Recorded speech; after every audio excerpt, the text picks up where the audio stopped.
Hola a todos, el día de hoy les traemos un video muy especial. Vamos a compartir con ustedes nuestro primer caso clínico abierto al público que hicimos en compañía de José David Cruz, residente de segundo año de Medicina Interna de la Universidad del Rosario, quien nos acompaña en la sección del canal El Rincón del Residente. Este caso clínico fue la primera vez que tuvimos esta experiencia de compartir este tipo de actividades con ustedes. Esperamos para quienes hayan participado haya sido de muchísimo agrado y para quienes no pudieron los esperamos en el próximo caso clínico. La idea y lo que esperamos es poder hacer una actividad de estas por lo menos una vez al mes para poder compartir estos espacios académicos con todos ustedes. Si les gusta la idea y quieren apoyar este tipo de contenido, no duden en suscribirse, en dejar un like y en darle a la campanita para estar al tanto de cada que subimos un video. Déjenos en los comentarios de qué temas les gustaría que tocáramos el próximo caso clínico y los invito a seguirnos en nuestra página de Instagram @tutoríasmedicinainterna, por donde estamos compartiendo muchísimo contenido académico con ustedes todos los días. Sin más, comencemos con el primer caso clínico.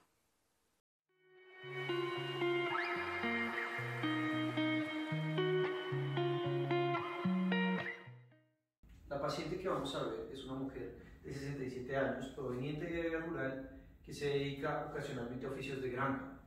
Su motivo de consulta es que tiene mucho cansancio y ahogo y viene por un cuadro clínico de 2 meses de evolución que consiste en deterioro progresivo de la clase funcional hasta un IJA 4/4, sumado a ortopnea, disnea paroxística nocturna y edema de miembros inferiores. Adicionalmente, refiere dolor torácico que es intermitente en esos 2 meses, de características opresivas, que no se irradia y que tiene aproximadamente 20 minutos de duración cada episodio. Refiere que se desencadenan por la actividad física y mejora con el reposo. En cuanto a los antecedentes, tenemos una paciente con una falla cardíaca con una FEBI del 40% limítrofe, que se le atribuye a la etiología valvular, tiene antecedente de fibrilación auricular permanente y es usuaria de una prótesis mitral mecánica que le cambiaron hace 25 años. Su medicación ambulatoria es warfarina 2.5 miligramos interdiarios, atorvastatina 40 miligramos al día, metoprolol tartrato 50 miligramos cada 8 horas, furosemida 40 miligramos al día y enalapril 2.5 miligramos cada 12 horas. Y nos refiere que en el último año ha tenido 3 hospitalizaciones por falla cardíaca. En la valoración inicial tenemos una tensión arterial de 101,53 milímetros de mercurio con una media de 69, la frecuencia cardíaca está en 92 latidos por minuto, saturando 93% del ambiente con una frecuencia respiratoria normal y una temperatura de 36,3, un índice de masa corporal de 23. Al examen físico por regiones llama la atención un ligero tinte ictérico con conjuntivas hipocrómicas. Las mucosas estaban húmedas y tenía ingurgitación yugular grado 2 con reflejo hepatoyugular que estaba positivo. El tórax tiene unos ruidos cardíacos que son arrítmicos, con déficit de pulso, y se ausculta un soplo sistólico mitral con clic valvular y un soplo diastólico en el foco aórtico, sumado a estertores bivasales. El abdomen es blando, no doloroso, no hay organomegalias, no hay ascitis ni irritación peritoneal, y las extremidades llaman la atención pues el edema grado 2 con fobia que tiene la paciente, que es simétrico y no tiene signos de TBP asociada, y el llenado capilar está normal, con un examen neurológico que es completamente normal.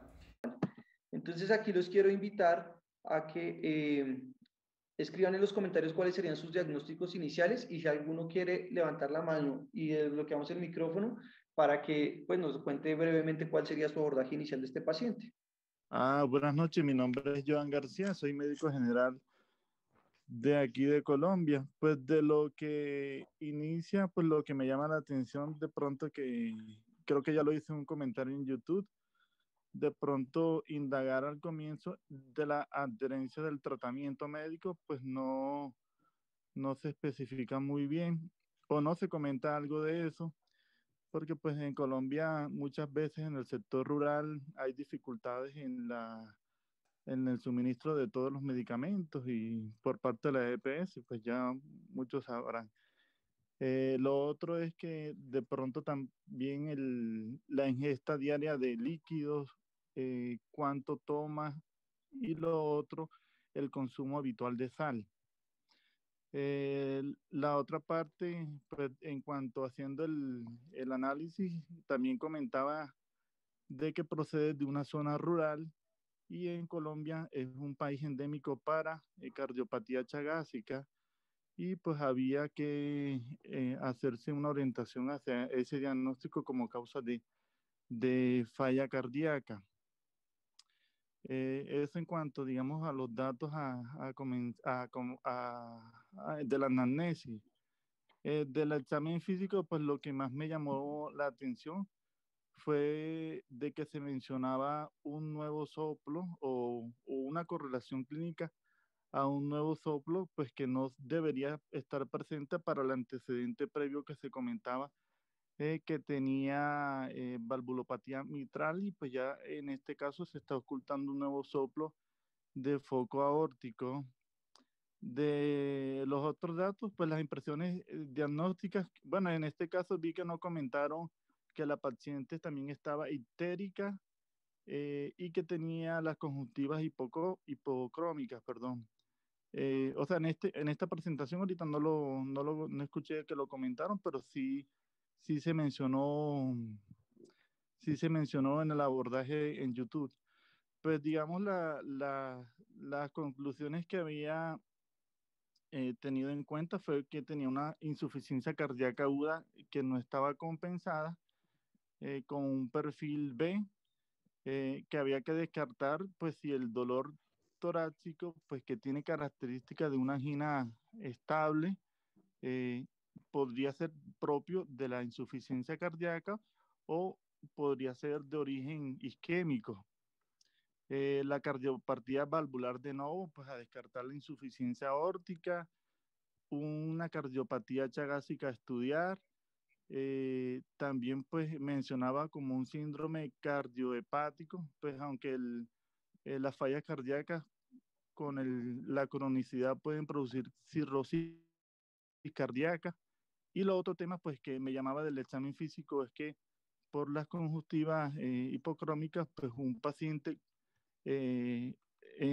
por sí, el hecho de tener anemia puede ser causa de descompensación de falla cardíaca, pero también había que evaluar si la anemia era de causa secundaria.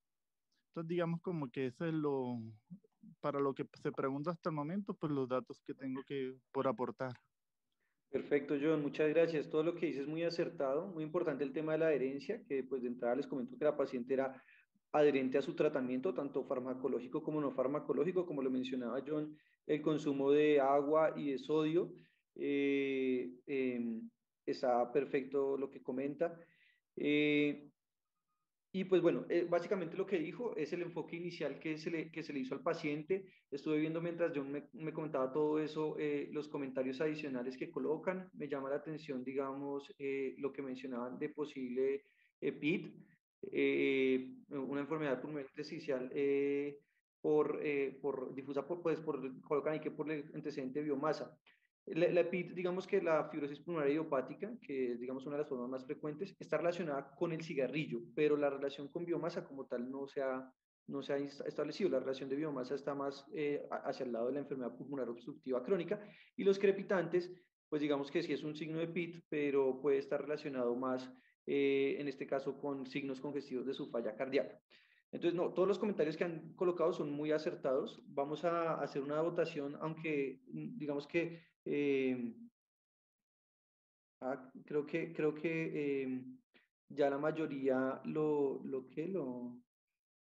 dijeron, pero vamos a hacer unas preguntas ahí relacionadas. Entonces son varias preguntas, ahí les debe estar saliendo en su pantalla las preguntas. Entonces vemos un paciente ¿cuál es la clasificación del Stevenson de este paciente? Que estoy seguro que todos la van a tener bien porque en los comentarios ya pusieron eso adecuadamente.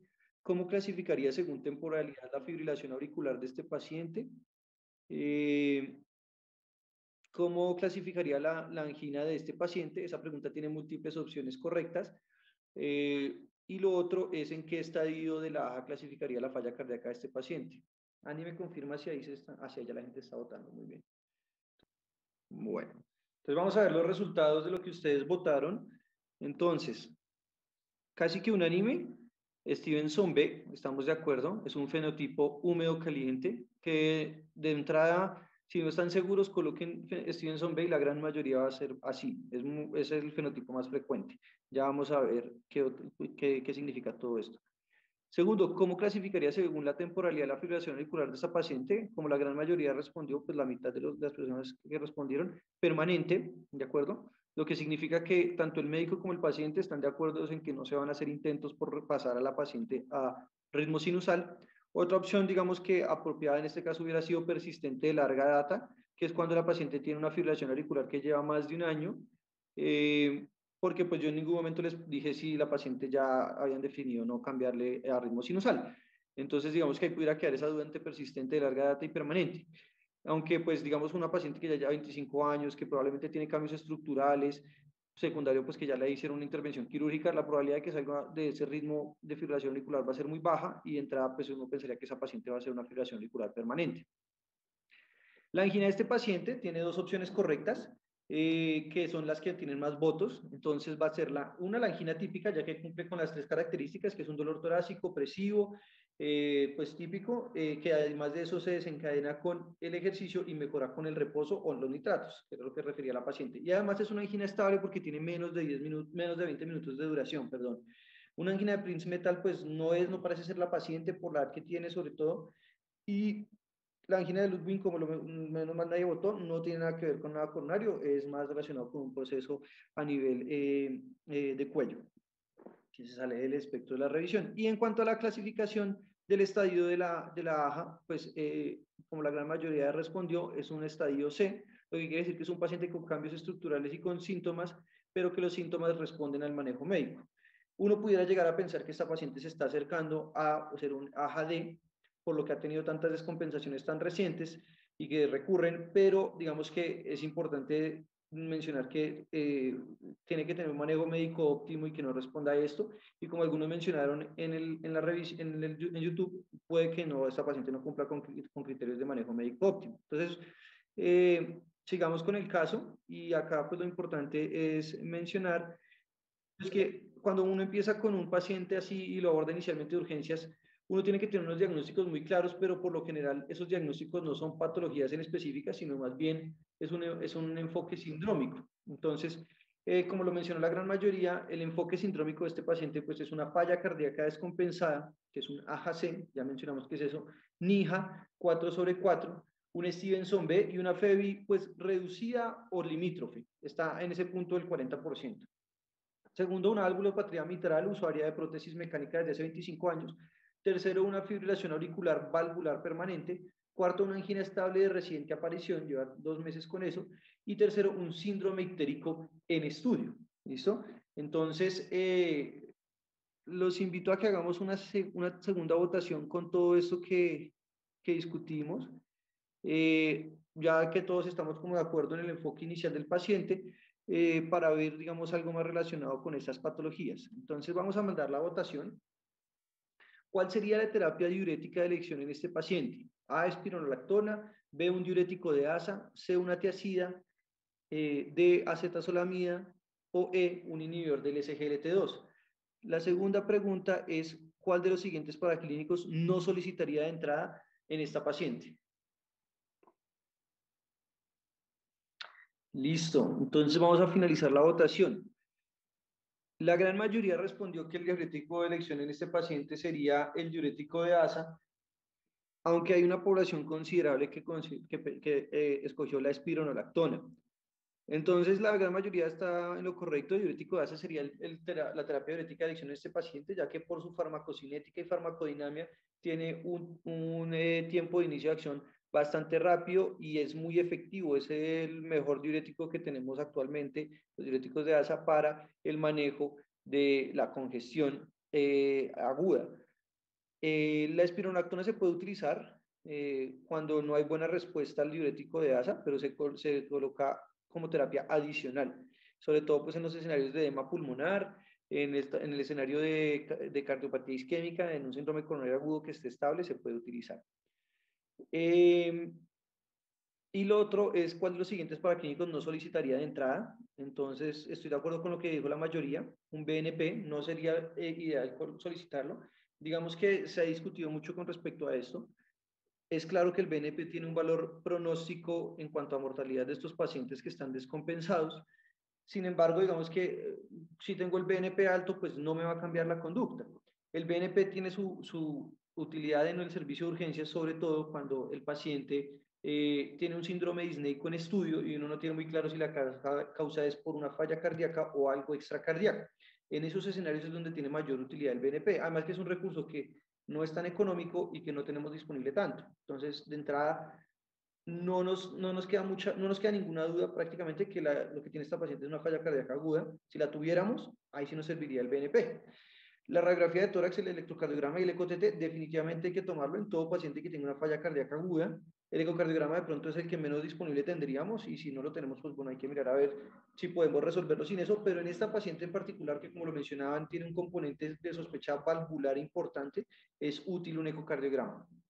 Y los tiempos de coagulación no se piden de rutina en una falla cardíaca aguda, pero en esta paciente, que es una paciente con una prótesis mitral mecánica que viene anticoagulada de forma crónica con un cumarínico, es muy importante ver si viene bien anticoagulada, porque muchas veces cuando los pacientes no están bien anticoagulados, no solamente les aumenta el riesgo cardioembólico, sino también favorece que se trombosen las válvulas o que se genere un fenómeno que se denomina PANUS, que es como, digamos, un sobrecrecimiento de un tejido fibrinoide en la válvula y eso la puede hacer disfuncionar y estamos pensando que la válvula está funcionando mal. Entonces hay que saber si la paciente está bien anticoagulada, tanto por el riesgo cardioembólico, porque tiene pues la válvula más la FA, y por el riesgo de que la válvula esté funcionando mal. Entonces eso es, digamos, lo que quería mencionar con respecto a eso.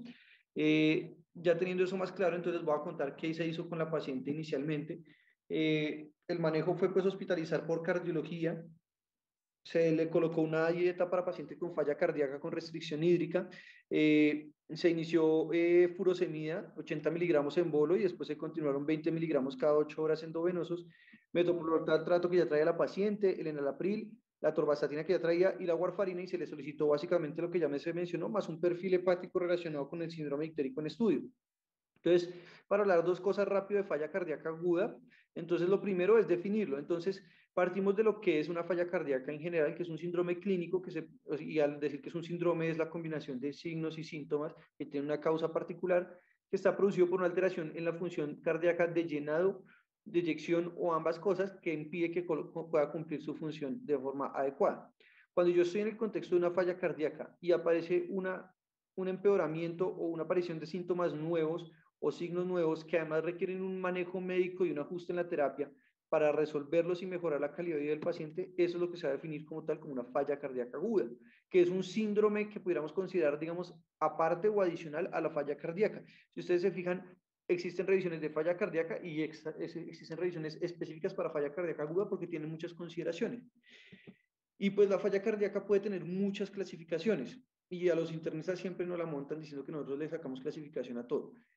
Hay unas que pueden que sean innecesarias, pero lo importante es que para que ustedes sepan si una clasificación es necesaria es porque dependiendo de lo que me dé esa clasificación, mi conducta va a cambiar. Entonces, miren lo que tiene estas diferentes consideraciones. Entonces, en cuanto al estadio de la AJA, va a hacer referencia a los cambios estructurales, a los síntomas del paciente y la respuesta que tiene el paciente con el manejo médico. Entonces, un paciente que tiene una AJA es un paciente que no tiene cambios estructurales ni síntomas, pero tiene un factor de riesgo, por ejemplo, ser hipertenso. Un estadio B es un paciente que tiene cambios estructurales sin síntomas. ¿Listo? Un estadio C es un paciente que tiene cambios estructurales con síntomas y que además de eso los síntomas mejoran con el manejo médico óptimo. Y la D es el paciente que es una falla cardíaca refractaria que presenta síntomas de forma permanente a pesar del manejo médico óptimo o que tiene múltiples descompensaciones muy seguidas que le impiden llevar una vida normal y todo el tiempo tiene que estar hospitalizándose. Entonces nuestra paciente se está tambaleando ahí entre la C y la D. Una persona mencionó en el canal de YouTube que la paciente no tenía terapia médica óptima. Claro, por las dosis que traen los medicamentos. Y eso es una cosa que digamos que los cardiólogos siempre son muy enfáticos en decir, no me sirve de nada colocar un enalapril, sino que lo coloco a la dosis que tiene evidencia en los estudios clínicos que le va a beneficiar al paciente. Eso es muy cierto, pero la guía dice que usted tiene que titular las dosis de los medicamentos para alcanzar una dosis médica lo más cercana a lo que recibió el paciente, siempre y cuando, a lo que se recibió los pacientes en los estudios, siempre y cuando el paciente lo tolere. Entonces, esta paciente tenía una dosis muy baja en el abril, pero era porque la paciente no toleraba dosis más altas porque se le bajaba la tensión. Entonces, con esa consideración ya cambia la perspectiva y la paciente, digamos, si tiene la dosis máxima de lo que está tolerando, sí tendría un manejo médico óptimo, a pesar de que no alcance las dosis que se sugieren por las guías basadas en lo que se vio en los estudios. Lo otro es la clase funcional NIJA, que dependiendo de con qué actividad la paciente presente disnea, que pues ya vimos que la grado 4 es la que se presenta en reposo, como lo estaba mencionando nuestra paciente.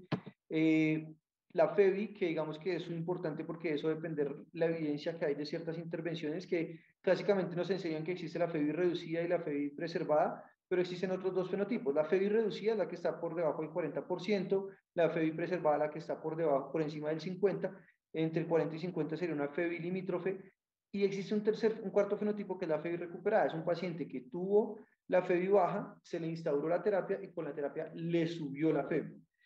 Es un escenario que es, digamos, relativamente nuevo y que no se ha estudiado de forma dirigida en los estudios, pero lo que recomiendan los expertos es que si usted tenía un paciente con FEBI baja, le puso manejo y le mejoró, lo que viene bien, se deja bien. Entonces, esos pacientes, aunque tengan una FEBI recuperada, eso fue a expensas del manejo médico y no se le debería cambiar. Y lo otro es el lado, dependiendo del fenotipo, si es un compromiso más izquierdo o más derecho, o si es de ambos lados sería global. En el componente izquierdo hay más hipoperfusión, pero en unos casos solamente hay congestión pulmonar, y en el fenotipo derecho hay congestión más periférica, y pues nuestra paciente tendría ambas cosas porque tenía tanto estertores como ingurgitación yugular, reflejo hepato yugular y además periféricos. Adicional a eso, a la falla cardíaca aguda también se le pueden clasificar unas cosas, dependiendo de la presentación que tiene el paciente y del Stevenson. La presentación puede ser de novo, es decir, es la primera vez que tiene fenotipo de falla cardíaca y debuta como una descompensación, o una falla cardíaca crónica descompensada. Y el Stevenson se va a clasificar en 4 fenotipos A, B, C y L, en el cual va a depender de 2 variables, las variables de perfusión y las variables de congestión. Entonces, si nosotros fuéramos juiciosos y estrictos, nuestra paciente debería tener un diagnóstico completo que sea una falla cardíaca AJA-C, NIJA 4, FEBI reducida o limítrofe, está ahí como el punto de corte, global, descompensada, y adicional a eso, un fenotipo Stevenson B. Y con cada cosa que le estoy clasificando, voy a orientar mi manejo. Entonces, la falla cardíaca aguda epidemiológicamente pues es un problema bastante importante. Ocurren más de 5 millones de norteamericanos que están diagnosticados con falla cardíaca, y más o menos se diagnostican 100 pacientes cada hora con falla cardíaca en los Estados Unidos, con un costo económico bastante alto. 21 billones de pesos se gastan de forma directa en este escenario. Es la principal causa de hospitalización en pacientes mayores de 65 años, y el 80% de lo que se gasta en falla cardíaca se gasta en los episodios de descompensación aguda. Entonces es una patología bastante importante. Aquí podemos ver la prevalencia de falla cardíaca en general en pacientes en Estados Unidos mayores de 20 años, y vemos que la edad es uno de los principales factores de riesgo, ya que a medida que aumenta la edad la prevalencia es mucho más alta, y digamos que entre los 60 y 79 años es más frecuente en hombres, pero hacia los 80 años empieza a igualar esa prevalencia. Y en los escenarios de descompensación de novo, vemos que la edad también es un factor de riesgo, al igual que la raza negra, pero vemos que el ser hombre pues también es mucho más frecuente que los hombres se descompensen, pero nuevamente a medida que avanza la edad esto se va igualando. Es muy importante evaluar que digamos, la mortalidad en estos pacientes intrahospitalaria es considerable, sobre todo pues que los pacientes van a tener una mortalidad que puede variar entre el 4 y 7%, y la mortalidad a los 3 meses va a ser incluso más alta, del 7 al 11%. Entonces, el hecho de que un paciente tenga una descompensación aguda es un factor de mal pronóstico, e incluso al año la mortalidad puede subir casi hasta el 60, hasta el 40%, ¿verdad? Y esos pacientes no solo se mueren, sino que van a estar reingresando cada rato. A los 3 meses, la tercera parte de esos pacientes van a reingresar, como lo está haciendo nuestra paciente. Y al año, casi que 2 de cada 3 pacientes lo van a hacer. ¿Qué pasa fisiopatológicamente con la falla cardíaca? Bueno, depende si es una falla cardíaca aguda de nuevo o descompensada de una falla cardíaca crónica. Entonces, en la falla cardíaca, de nuevo, lo que más va a impactar es el hecho de que el paciente no tiene ni control de su factor precipitante inicial, ni tampoco tiene manejo médico para eso. Entonces, va a haber un compromiso tanto diastólico como sistólico o de alguno de los dos que va a llevar a la congestión pulmonar y eso lleva a disfunción del ventrículo derecho que a su vez lleva a congestión sistémica y eso hace que la enfermedad progrese. Es muy importante, como lo mencionaban ahorita, encontrar siempre un desencadenante, ya que el pilar del manejo va a ser corregir el desencadenante. Son muchos, pero hay unos que tienen que ser más, digamos, tenemos que tener más presentes y siempre tenemos que descartar en estos pacientes. Y los otros pues van a ser guiados más dependiendo de la historia clínica del paciente. Entonces, muy importante siempre el síndrome coronario agudo, las arritmias, las crisis hipertensivas, infecciones, la falta de herencia en tratamiento tanto médico como pues farmacológico como no farmacológico, algunos medicamentos tóxicos como la cocaína, el tromboembolismo pulmonar, exacerbación de patologías respiratorias, valvulopatías, crisis metabólicas, desórdenes hormonales, complicaciones del embarazo y el parto, eventos cerebrovasculares o trauma. Es muy larga la lista, pero entonces miren que, por ejemplo, un síndrome coronario agudo, como lo mencionaron, estaría bien pensarlo, o por lo menos una cardiopatía isquémica, ya que la paciente viene con angina, las taquiarritmias, porque la paciente tiene una fibrilación auricular, aunque cuando la valoramos la paciente tenía una respuesta que no daba para estar en una fibrilación auricular con respuesta ventricular rápida. Falta de herencia del tratamiento, ya lo preguntamos y ya se salió esa duda, y la valvulopatía por los antecedentes y los nuevos hallazgos auscultatorios. Para abordarlo de forma inicial hay que mirar siempre un examen físico como el que se le hizo a la paciente detallado, un electrocardiograma, siempre que hacer un electrocardiograma, radiografía de tórax inicialmente también y un ecocardiograma transtorácico idealmente en todos los pacientes. El hemograma, porque como lo mencionaron, por ejemplo, ahí podemos ver signos de leucocitosis como que nos sugieran alguna infección, los asoados para mirar si el paciente tiene un síndrome cardiorrenal, como algunos sugirieron, electrolitos, ya que pues esto también puede condicionar a arritmias o algún otro tipo de disfunción miocárdica, y el BNP con todas las salvedades que ya dijimos que puede considerarse que no es de primera línea. Y ya los estudios complementarios van a estar relacionados con, digamos, la sospecha diagnóstica que tengamos. Hay una revisión bastante interesante de los americanos sobre, digamos, el papel de las imágenes diagnósticas en el paciente con falla cardíaca aguda. Entonces, solamente para mencionarles que, digamos, cada vez cobra más importancia la ultrasonografía a la cabecera del paciente de forma dirigida por personal no radiólogo. Entonces, pues, ustedes que están, digamos, en su parte de formación de pregrado, es muy importante que le pidan a sus universidades que les hagan un entrenamiento así sea mínimo y básico en ultrasonido, porque el día de mañana el fonendoscopio lo va a reemplazar el ecógrafo y todos vamos a tener que saber sobre eso. Entonces, pues bueno, eso es muy útil, sobre todo en el paciente que tiene choque, para pues orientar la causa del choque de forma inicial y rápida. Y ya después de eso, pues se van a realizar otros exámenes como en la radiografía de tórax, que nos va a mostrar signos de congestión, nos puede mostrar cardiomegalia, nos puede mostrar, por ejemplo, una consolidación que nos haga pensar en neumonía, que las infecciones también son causas de descompensación de falla cardíaca. La tomografía, bien sea por ejemplo si estamos sospechando un TEP o un síndrome aórtico agudo, o un infarto, ya que digamos en la guía de síndrome coronario agudo ahorita cada vez le dan más eh, papel a la angiotomografía coronaria y existe una cosa que se llama un triple rule out, que es un angiotac con protocolo para aorta, para TEP y para coronarias al mismo tiempo. Entonces, digamos, si tuviéramos eso disponible, pudiéramos considerarlo. Y ya dependiendo, eso digamos es para el abordaje inicial temprano en las primeras 2 horas. Y ya dependiendo de lo que vayamos encontrando y el paciente está estable, en las siguientes 48 horas hay que hacerle un ecocardiograma, digamos, bastante dirigido, para evaluar el tamaño de las cavidades, la función ventricular, la función valvular y cómo está hemodinámicamente. Y dependiendo de nuestra sospecha, pues vamos a colocar una test inductor de isquemia, como por ejemplo una perfusión miocárdica, alguna imagen invasiva como un cateterismo, una resonancia cardíaca, sobre todo si estamos pensando por ejemplo en miocarditis, una tomografía computarizada si no lo hemos hecho, y algunas otras imágenes de medicina nuclear. Entonces, digamos, esta gráfica, la idea es que se lleve el mensaje de que las imágenes son muy importantes en este escenario. Y esto que ven ustedes acá es la clasificación de Stevenson, muy importante para que nunca se les olvide, no existe el Stevenson D, muchas veces lo hemos visto en las historias clínicas, a uno se le puede escapar, entonces no existe el Stevenson D, no me pregunten por qué, no lo sé, pero existen Stevenson A, B, C y L. Se lo pueden aprender, digamos que en ese orden y van en el mismo orden de las manecillas del reloj. Y va a depender de cómo se interactúen los hallazgos de congestión y de perfusión. Entonces, si el paciente no tiene ni congestión ni hipoperfusión, pues va a ser un Stevenson A. Si tiene congestión sin hipoperfusión, va a ser un Stevenson B, que es el más frecuente hasta el 95% de los casos.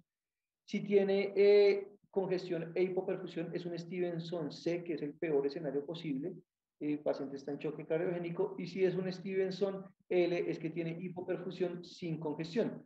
Eso se puede evaluar con el examen físico, con los hallazgos que ya hemos mencionado, como los estertores pulmonares, la ortopnea, la disnea paroxística nocturna, los edemas periféricos, la ingurgitación yugular, la hepatomegalia con reflejo hepatoyugular, la ascitis, todo esto evalúa congestión.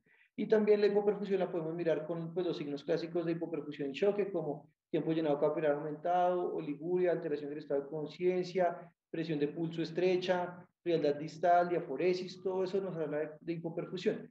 Pero digamos que el mensaje que les quiero dejar a ustedes es que el examen físico no es lo suficientemente completo para evaluar estas dos cosas.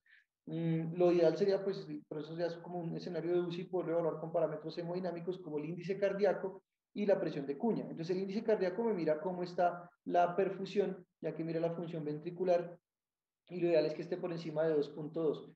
Y la presión de cuña me mira la congestión, que es una medición indirecta de cómo está la presión en el sistema vascular pulmonar, que lo normal es que esté por debajo de 18. Entonces yo combino esas cosas. Y el escenario más frecuente y que probablemente tiene nuestra paciente es un índice cardíaco normal mayor a 2.2, pero con una presión de cuña elevada mayor a 18. Esto probablemente no lo vamos a tener, pero digamos sí, lo importante es que nos llevemos el mensaje de que hay otras cosas diferentes al examen físico que nos hablan de congestión y hipoperfusión, como por ejemplo la radiografía de tórax, pesar al paciente, los gases arteriales si tienen hiperlactatemia nos habla de hipoperfusión, la acidosis metabólica, la ultrasonografía también nos ayuda con todo esto. Cuando miramos estos fenotipos, esto es un mensaje muy importante que les quiero mencionar, y es que miren que la gran mayoría de los pacientes van a llevar con algo de congestión. Esto que está en rojo sería el Stevenson B, y esto que está en azul sería el Stevenson C. Entonces, digamos que acá más o menos el 90% corresponde a un componente de congestión.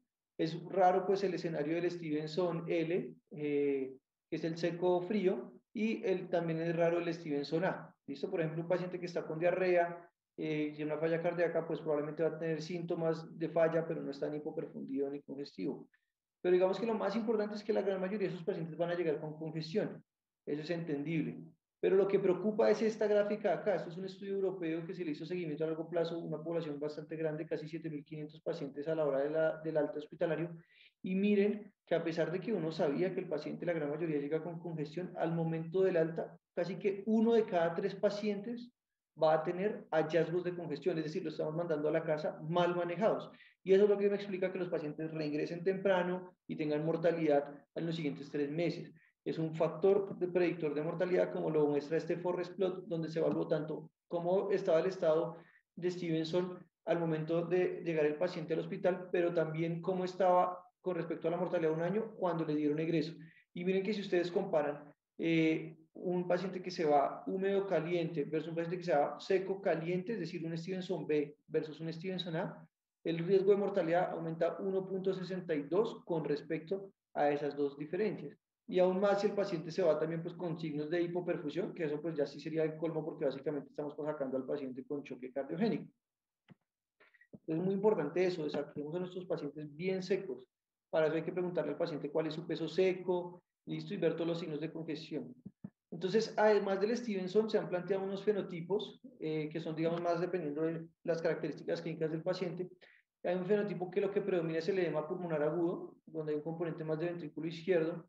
La falla cardíaca hipertensiva, entonces lo que pasa es que las crisis hipertensivas aumentan la poscarga y eso hace que se genere una disfunción ventricular también del lado izquierdo. La falla cardíaca crónica descompensada, que vean ustedes que es la gran mayoría de los casos. El choque cardiogénico, que haría pues, referencia prácticamente a la Stevenson L, que afortunadamente es el menos frecuente porque es el peor. Y la falla cardíaca derecha aislada, donde lo que predominan son los hallazgos congestivos periféricos, y esto particularmente se presenta en pacientes con neumopatías crónicas con fenotipo de cor pulmonale. Y la falla cardíaca asociada al síndrome coronario agudo, que digamos que tiene una presentación que pues es considerable. Y como les decía yo a ustedes, si yo saco una clasificación es porque eso me va a cambiar en algo. Y miren que lo que cambia principalmente es el pronóstico de estos pacientes. Evidentemente un paciente con un choque cardiogénico, que es la línea roja, pues es el que peor mortalidad va a tener.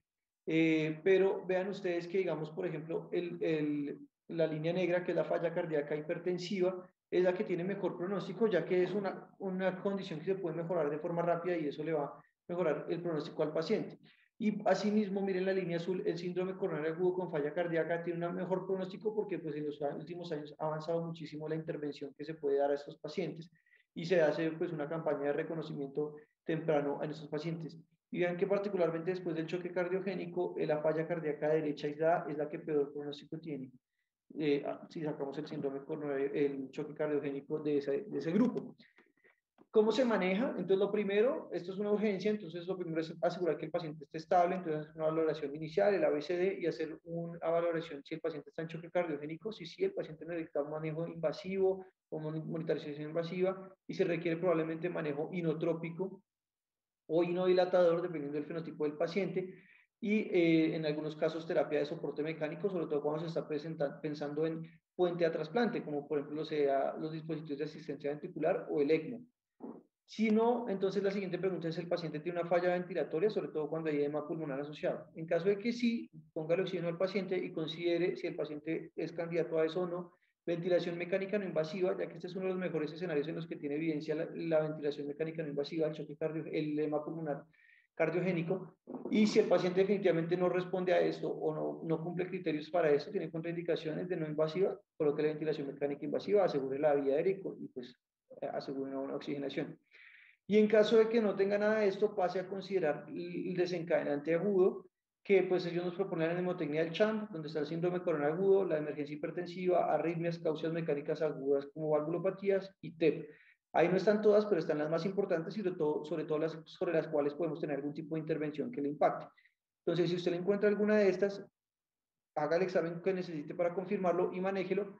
Y si sí o si no, igual pues del manejo dependiendo del fenotipo de Stevenson, que sería la siguiente gráfica, donde el paciente tiene que pues clasificarse de acuerdo a su Stevenson, y miren que el 95% van a tener un componente húmedo. Y la siguiente pregunta es si tiene hipoperfusión o no. Si el paciente no tiene hipoperfusión, es decir, la perfusión está adecuada, los europeos sugieren una siguiente subclasificación en fenotipos vasculares y fenotipos congestivos. O cardíacos, pues. Entonces, el fenotipo vascular es el paciente que tenga una tensión arterial alta o normal alta. Y estos pacientes se van a beneficiar más de terapia vasodilatadora y en menor medida terapia diurética. Digamos que en estos grupos estaría principalmente el paciente de la falla cardíaca hipertensiva. Entonces, es algo que a una veces digamos que no se le enseñan tanto, colocarle vasodilatador a una falla cardíaca aguda. Y si el paciente tiene una tensión arterial que es normal, baja o baja, entonces pues priorice el terapia diurética y el vasodilatador, digamos que no de entrada, porque le va a bajar la tensión y no le va a dejar colocar tanto diurético, que va a ser pues digamos lo ideal en ese paciente. Y si el paciente no responde o es resistente a diuréticos, considerar terapia de ultrafiltración, que pues sería ya como ayuda con los nefrólogos. Si el paciente no tiene buena perfusión, estaríamos ante un Stevenson C, que como lo mencionábamos, que tiene un fenotipo húmedo frío, y aquí lo que hay que ver principalmente es si el paciente tiene buena tensión o no. Si el paciente tiene buena tensión, es decir, la tensión sistólica está mayor a 90, intente colocarle vasodilatador y diurético, y ya de tercera línea considere inotrópico en caso de que no responda a esto. Es decir, que se manejaría muy parecido a lo que sería un fenotipo vascular del Stevenson B, solo que le colocamos aquí el inotrópico a consideración. Y si el paciente está hipotenso, pues considere, ahí sí en primera línea considere el inotrópico. Si no responde, colóquele vasopresor y colóquele diurético cuando ya haya mejorado la perfusión al paciente. Y esto, digamos, ya es el caso de choque cardiogénico, donde hay que considerar terapias de asistencia ventricular. Y acá al otro lado estaríamos con el Stevenson A, que simplemente corríjale lo que le está descompensando la falla y ajuste el manejo farmacológico de la falla crónica. Y acá estaría el Stevenson L, donde el paciente está frío, pero está seco. Entonces, en esos casos, considere si el paciente de pronto le hace falta volumen, hágale una prueba de respuesta a volumen, y si con eso no mejora o los predictores son negativos, considere colocarle inotrópico al paciente si sigue con la hipoperfusión. Nuestra paciente estaría acá, donde van a estar la gran mayoría de sus pacientes, que es el paciente con Stevenson B, de fenotipo cardíaco. Entonces, pues por eso le colocamos el manejo del diurético. Y el terapia diurética, como mencionamos, la primera línea es la furosemida, por su tiempo de acción y su efectividad. Y pues digamos que han salido muchas preguntas de qué dosis utilizar. El estudio más importante es el Dose Acute Heart Failure, donde se hablaron muchos pacientes y digamos que tenían unos desenlaces primarios de interés que no alcanzaron a llegar a la diferencia estadísticamente significativa, donde se hacía una valoración análoga visual de cómo estaba la congestión del paciente y el cambio de la creatinina a las 72 horas. Vean que no hubo diferencia entre los dos grupos, pero cuando uno mira de forma desglosada los desenlaces secundarios, la disnea sí le mejoró más rápido a los pacientes que tenían altas dosis de diurético. El porcentaje de pacientes libre de congestión también mejoró, pues casi llegando a la estadística, a ser estadísticamente significativo. El cambio en el peso también fue mucho mejor en los pacientes con dosis altas.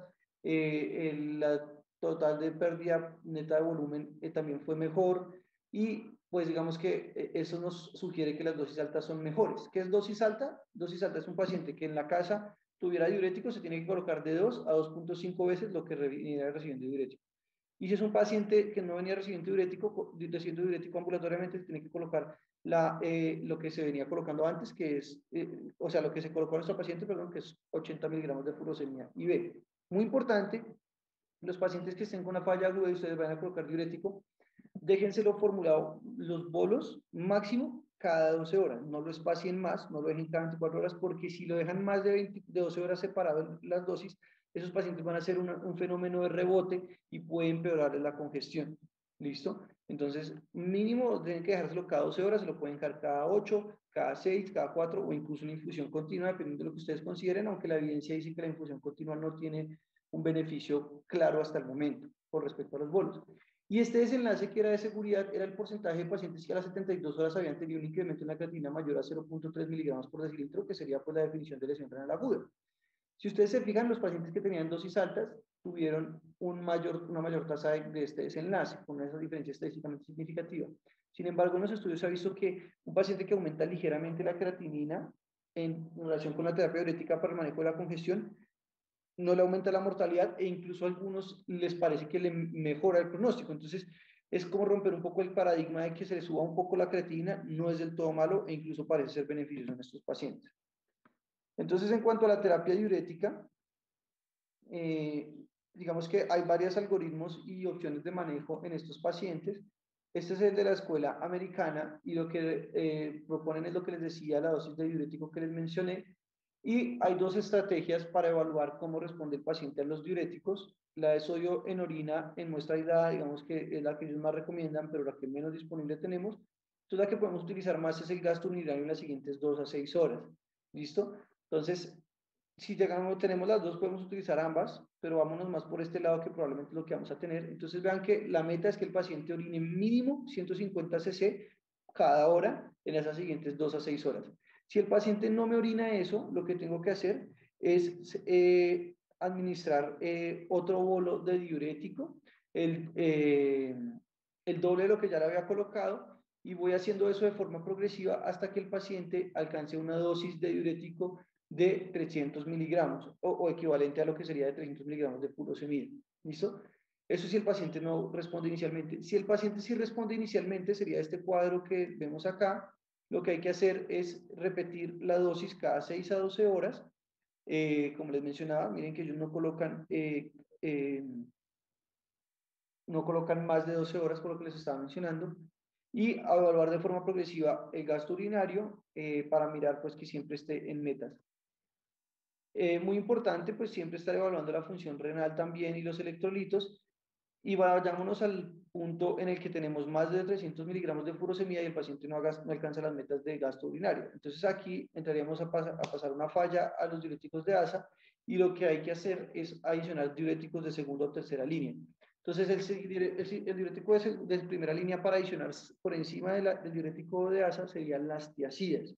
¿Listo? Lo vamos titulando, alcanzamos dosis máxima de tiazida tolerada, sobre todo pues acá el riesgo principal es que el paciente desarrolle hipocalemia, ya que tanto la tiazida como el diurético de ASA van a predisponer a hipocalemia. Entonces aquí, si no alcanzo dosis, si no alcanzo metas de gasto urinario con estos dos diuréticos, o si empiezo a presentar hipocalemia, una buena estrategia sería adicionar el diurético ahorrador de potasio como la milorida o la aldosterona. Y vean que digamos que ya en este punto la evidencia para sugerir uno por encima del otro es muy pobre, entonces se dejan casi que en el mismo lado todos, la acetazolamida, la amilorida o los diuréticos tipo aldosterona, tipo espirulactona, perdón. Y digamos, esta gráfica probablemente en algunos meses, años, va a actualizarse porque en el momento hay estudios con inhibidores del SGLT2 que tienen un mecanismo diurético que lo que buscan es, esos estudios están evaluando el papel de los inhibidores del SGLT2 en la falla cardíaca aguda. Sería interesante ver los resultados, ojalá sean pues favorables. Y muy importante, la mejor forma de tratar una falla cardíaca aguda es prevenir que la falla cardíaca se descompense. Y para eso tenemos toda la terapia modificadora de la enfermedad de la falla cardíaca, que se comporta como una especie de pirámide, pero que tiene muchos lados. Entonces tenemos muchas terapias que son de primera línea, varias que son de segunda línea, varias que son de tercera, etcétera. Nuestra paciente venía con beta bloqueador. Nuestra paciente, digamos que una cosa que pudiéramos optimizar sería plantear colocarle sacubitril valsartán, aunque si toleró unas dosis tan bajas de enalapril, es difícil que tolere unas dosis de sacubitril valsartán por la tensión. Los inhibidores del SGLT2 en Colombia todavía no tienen aprobación INVIMA, pero ya la FDA y la EMA lo aprobaron para pacientes con falla cardíaca sin diabetes porque previenen las descompensaciones. Entonces, digamos que en esta paciente sería una terapia muy buena a considerar. Y los antagonistas del receptor de mineralocorticoides, sobre todo por FEBI por debajo del 35, pero en FEBI menor a 40 se puede considerar, sobre todo si es cardiopatía isquémica, o también incluso en FEBI conservadas cuando el paciente no tiene una buena respuesta y se está descompensando cada rato. Y ya digamos que en segunda línea tenemos otras opciones como la ibabradina, que nuestra paciente estaría contraindicada porque se debe tener un ritmo sinusal, la paciente está en FA. Los IECAS y los arados, miren que estos autores ya lo colocan en segunda línea después de sacubitril valsartán. El vericiguat, que hasta ahora no tiene aprobación, pero digamos que cada vez han salido mejores estudios relacionados con eso. Y la terapia de estimulación cardíaca con dispositivos, pero la paciente, pues digamos que por el QRS no sería candidata porque tiene un QRS estrecho.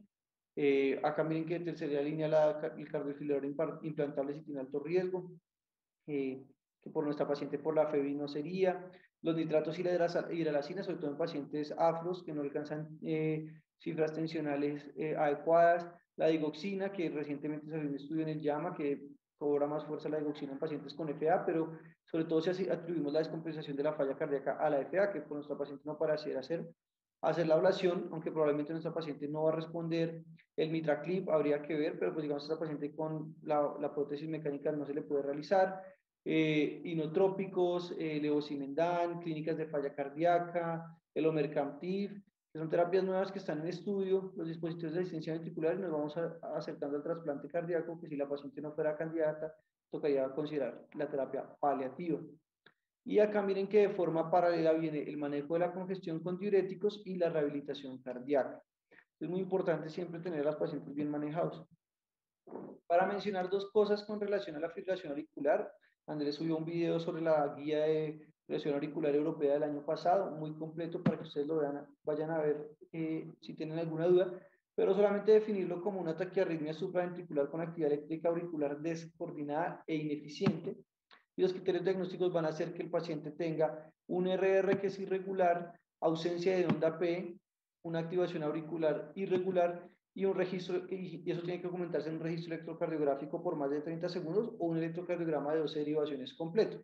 Miren que en ninguna parte se colocan las F minúsculas en los criterios diagnósticos de fibrilación auricular, porque no todos los pacientes la van a tener, sobre todo los que tienen un componente más crónico, cuando la aurícula ya está completamente fibrosada, se ve una línea isoeléctrica en vez de ver las ondas F minúscula con RRs irregulares, sin onda P.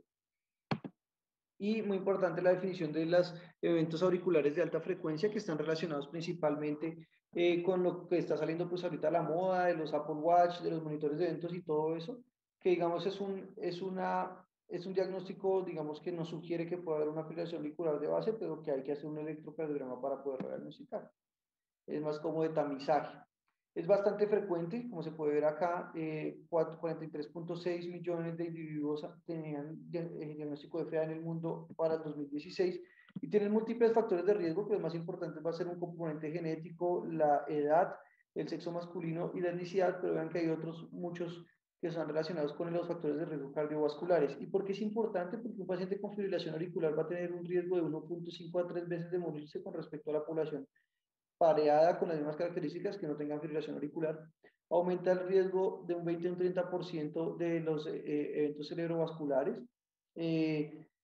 También aumenta el riesgo de falla cardíaca por disfunción del ventrículo izquierdo, que es lo que le podríamos estar sospechando a nuestra paciente. Incluso se ha visto un aumento del riesgo de déficit cognitivo y demencia y de depresión. Entonces es importante tenerla en cuenta. La presentación clínica es muy variable, puede ser desde pacientes sintomáticos que se diagnostica por algún otro motivo, se le hizo un electrocardiograma, o incluso pueden debutar como choque cardiogénico, y entre eso pues pueden tener síntomas leves de disnea, intolerancia al ejercicio, palpitaciones, o síncopes, y en algunos casos pueden presentarse como falla cardíaca, que es lo que estamos sospechando de esta paciente. Y según el tiempo se clasifica en de novo, paroxística, persistente de larga data y permanente. Y lo que va a significar cada uno es de nuevo menos de 48 horas, paroxística cuando está entre 48 horas y 7 días, persistente de 7 días a un año, persistente de larga data más de un año, y la permanente es cuando no hay intención de retornar al ritmo sinusal. Así como en falla cardíaca también se le clasifican varias cosas a la FA, que son las 4 S, ¿sí? Que son, uno, el riesgo de ACV por la S de stroke; dos, la severidad de los síntomas; tres, la carga de esa FA; y cuatro, el sustrato que es subyacente. Entonces, el riesgo de stroke es lo que conocemos, pues, primero con la clasificación que ya no la recomienda tanto la ESC, de decir si es valvular o no, pero pues digamos una prótesis valvular mitral mecánica o una estenosis moderada severa de origen reumático ya le confiere un riesgo alto, y si no tiene nada de eso hay que evaluar el CHA2-VASc, que el riesgo alto es cuando un hombre tiene más de uno o cuando una mujer tiene más de dos, y el riesgo intermedio es cuando un hombre tiene uno y una mujer tiene dos, y el riesgo bajo sería cuando un hombre tiene cero o una mujer tiene uno. La severidad de los síntomas, eso pues digamos que existe una escala que se llama el ERA, que es digamos parecida a la de la NIHA, pero es dirigida específicamente para FA. Y la carga es qué tan frecuente o qué tanto se detecta en los monitoreos de este paciente. Y el sustrato es, digamos, qué tantos cambios estructurales o comorbilidades, factores de riesgo tiene el paciente y qué tanto tiempo lleva la FA, porque esto me va a indicar cuál es la probabilidad de que si yo le intento revertir a ese ritmo sinusal, la paciente lo logre hacer. Que nuestra paciente tiene mucho sustrato y mucho tiempo de evolución. El manejo tiene que hacerse siempre centrado en el paciente, con un abordaje multidisciplinario como se ve en esta gráfica. Y lo primero, miren ustedes, que ellos colocan es optimizar la prevención del ACV. Segundo, controlar los síntomas o la frecuencia cardíaca del paciente. Tercero, manejar los factores de riesgo, y ahí para adelante todas las estrategias de educación, cambios en el estilo de vida, el manejo psicosocial, etc. Así que ellos proponen pues el abordaje de CC-to-ABC, donde C, lo primero es confirmarlo, la segunda C es de caracterizar, que esto es lo que ya hablamos de las 4 veces, y el ABC hace referencia a eso. A, de anticoagulación; B, de Better Symptom Control; y C, de comorbilidades o del factor de riesgo cardiovascular. Ya mencionamos cómo se hace pues el abordaje de evaluar el riesgo cardioembólico, y lo más importante es que siempre que no haya una contraindicación, el paciente debería usar DOACs, porque es mucho mejor en cuanto al riesgo de complicaciones hemorrágicas y adherencia al paciente. En los estudios pivotales, digamos que la eficacia fue muy similar comparándolo con antagonistas de vitamina K. Quizás de pronto el dabigatranado cisplatina fue el único que alcanzó a mostrar algo de beneficio, y el apixaban, digamos que en el global produjo menos stroke, pero más a expensas de producir menos stroke hemorrágico más que cardioembólico. Pero en general, siempre que se pueda, el paciente debe preferirse utilizar los DOACs. Digamos que los escenarios en los que no sería de esos escenarios donde ya mencioné que es una FA de origen valvular o que tenga alguna otra contraindicación para los DOACs, como por ejemplo paciente gestante o con cáncer. ¿Listo? Y los síntomas principalmente se van a manejar con el control del ritmo, de la frecuencia, perdón, y en los pacientes que no respondan bien se va a dar un control del ritmo. Sin embargo, recientemente han salido estudios que sugieren que los pacientes que tienen una fibrilación auricular de menos de un año con pocos cambios estructurales puede ser una opción de entrada a pensar en control del ritmo, tratar de llevarlos a sinusal. Y existe una correlación muy importante entre falla cardíaca y fibrilación auricular, como ya lo hemos mencionado, donde vemos en esta gráfica, acá están los pacientes que no tienen falla cardíaca, pero que tienen fibrilación auricular, y miren cómo les aumenta la mortalidad de forma tan dramática con respecto a si tienen falla cardíaca con FEBI preservada o con FEBI reducida. Entonces, es muy importante, o sea, un paciente con falla cardíaca es un paciente de mucho cuidado. Un paciente con fibrilación auricular también, pero un paciente que tenga las dos cosas al tiempo es un paciente que tiene de dónde descompensarse y de dónde morirse, así que lo tenemos que seguir muy bien.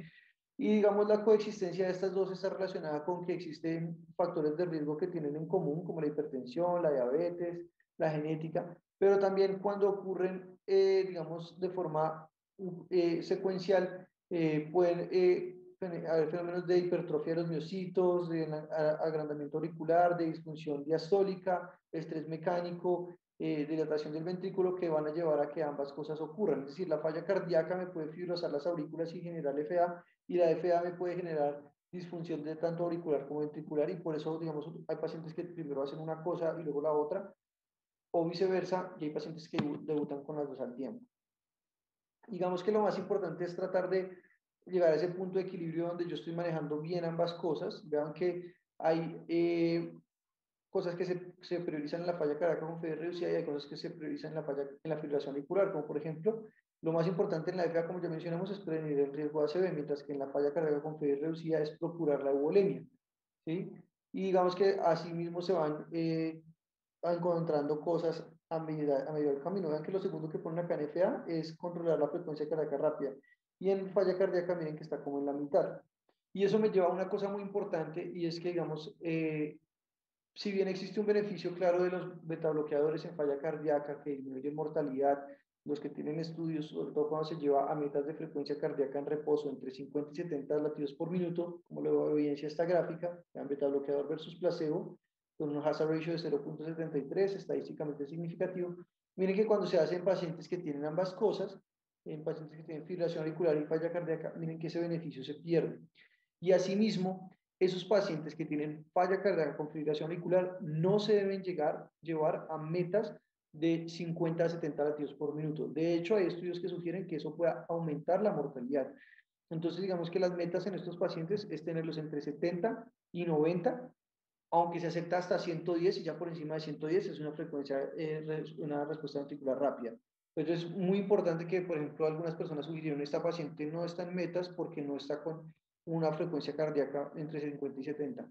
Eso aplica para falla cardíaca, pero no para falla cardíaca con fibrilación auricular. Le empeoramos el pronóstico al paciente si le bajamos más la frecuencia. ¿Listo? Entonces, ya tenemos una idea mucho más clara de todo el panorama del paciente. Vamos a continuar con el caso.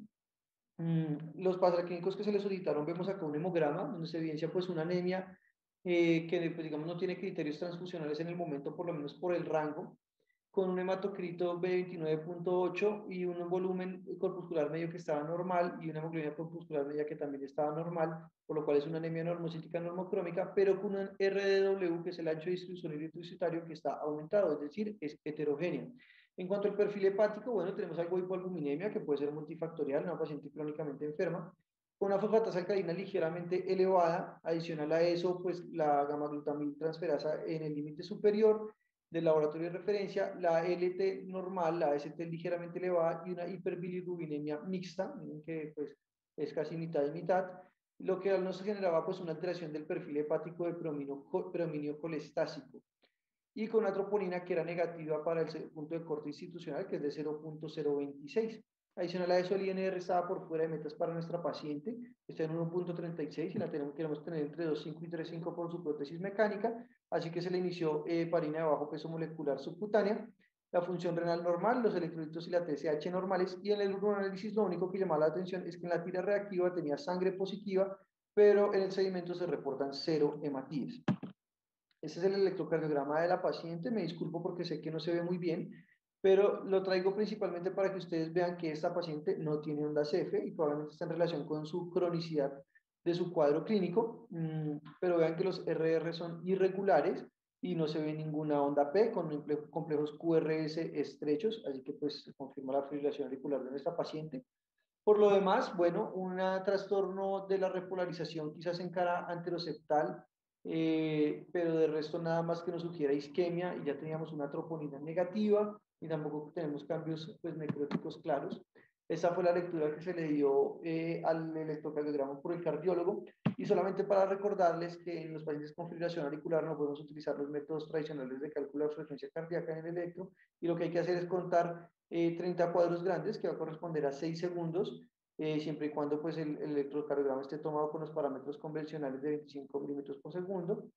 Y esos números de cuadros que nos dé lo vamos a multiplicar por 10 y esa va a ser la frecuencia de nuestro paciente. Entonces acá pues lo que está señalando el corchete pues es lo que correspondería a 30 cuadros grandes y digamos que tienen 1, 2, 3, 4, 5, 6, 7, 8, 9, 10 complejos QRS multiplicado por 10, 100 latidos por minuto como lo dice acá. Y esta es la radiografía de tórax. Ya qué hora es, como las 7:20. Yo creo que no la voy a leer yo directamente para que nos rinda un poco. Vean que tiene una silueta cardíaca de tamaño normal, según reporta el radiólogo, con una vascularización pulmonar dentro de los límites normales, opacidades intersticiales parilares bilaterales, que es básicamente pues, lo que se observa acá, que miren que es de tipo reticular, ¿cierto? Es todo esto que se ve acá, parilar bilateral, relacionado pues con un edema pulmonar en fase intersticial. Pero miren lo que llama la atención acá que lee el radiólogo. Dos imágenes ovaladas proyectadas en el segmento superior del lóbulo inferior izquierdo y en el segmento ápico posterior superior del superior ipsilateral con un diámetro entre 21 y 30 milímetros con cambios espondilósicos de la columna torácica. Se lo señalo acá, de pronto si no los habían visto bien, ahora ya van a ser mucho más notorios. Son estos a los que se refiere y yo incluso alcanzaría a pensar que de pronto aquí hay otro, pero no estoy muy seguro. ¿Listo? Eso es lo que nos reporta en la radiografía de tórax. Se le hizo el ecocardiograma que todos sugirieron, donde se ve que tiene una prótesis mecánica en posición neutral que está disfuncionante por una fuga paravalvular, lo que quiere decir que tiene como una insuficiencia, pero no ocurre a través del orificio de apertura valvular, sino entre el anillo de la válvula y el tejido miocárdico en el cual se debería estar implantando la válvula, y que recomiendan que se estudie mejor con un ecocardiograma transesofágico.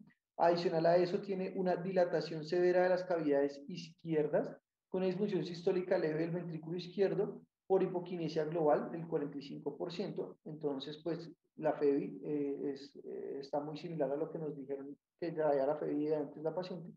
Y miren que tiene muy dilatadas las dos cavidades, entonces probablemente esta paciente su fibrilación auricular no se le va a poder revertir. Y adicional a eso, la válvula aórtica tiene una doble lesión, es decir, tiene una estenosis que la clasifican como moderada y una insuficiencia leve a moderada. Aquí quiero hacer una pausa y recordarles, ya que escogieron como tema de siguiente revisión la auscultación, es que los soplos son muy importantes como un tamizaje inicial, pero no existe una correlación clínico-patológica entre la auscultación de un soplo y el grado de severidad de una valvulopatía. Incluso cuando las valvulopatías son muy severas, ya no soplan. Y miren que acá estaba más grave la estenosis, pero lo que se le escuchaba era la insuficiencia. Entonces, para que nos llevemos ese mensaje. El ecocardiograma transesofágico, entonces, se ve una dehiscencia parcial del anillo de la válvula mitral protésica en el aspecto medial y posterior, produciendo un leve bamboleo y dos jets regurgitantes, que es eso que yo les explicaba, es como una insuficiencia, pero que no ocurre a través del orificio, sino a través del anillo y el tejido miocárdico circundante. Y pues lo mismo que ya conocíamos de la doble lesión aórtica. A pesar de que la troponina estaba negativa y pues considerando que tocaba probablemente hacerle algún tipo de intervención quirúrgica a esas valvulopatías, se le tomó un cateterismo cardíaco, pues porque la paciente igual venía con angina, que muestra que todas las arterias coronarias estaban sanas. Entonces ya estamos pues, el componente isquémico. Hasta este punto tenemos, digamos, lo que yo les mencionaba, el enfoque por problemas del paciente. Entonces tenemos los siguientes problemas, a mi parecer. Primero, tenemos una anemia que es de volúmenes normales, que no tiene criterio transfusional, ¿listo? Tenemos adicional a eso una alteración del perfil hepático con un patrón colestásico. Tenemos unos nódulos pulmonares y tenemos una falla cardíaca que se está descompensando bastante. Entonces, ¿qué nos está pasando con la anemia? Bueno, lo principal que pudiéramos considerar es una anemia por enfermedad crónica y, digamos, en relación con los hallazgos del ECO-TT, pensar en un síndrome de Haydn. Ya vamos a hablar qué es eso.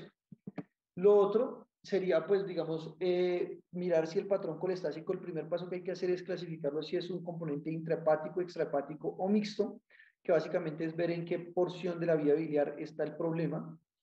El siguiente problema con los nódulos pulmonares, bueno, que es un hallazgo incidental, hay que ver cuál es el riesgo de malignidad de esos nódulos. Y en cuanto a la falla cardíaca, pues pudiéramos considerar, uno, que sea por la valvulopatía, es lo más probable, porque digamos tiene un componente importante. Dos, que sea por la falla, la anemia, que pues como lo mencionaban, puede haber un escenario de coro anémico, aunque suele presentarse con niveles más bajos de hemoglobina. Y tres, que haya una taquicardiomopatía por la fibrilación auricular, que hasta el momento no hemos documentado ningún episodio de respuesta ventricular rápida. Entonces, si están de acuerdo y no están muy aburridos, les voy a hacer otro set de votaciones para que no se duerman. Entonces, con respecto al síndrome de Heide, la anemia ocurre por ferropenia, sangrado geniturinario, hemoglobinopatía congénita, enfermedad de von Willebrand adquirida o hemólisis.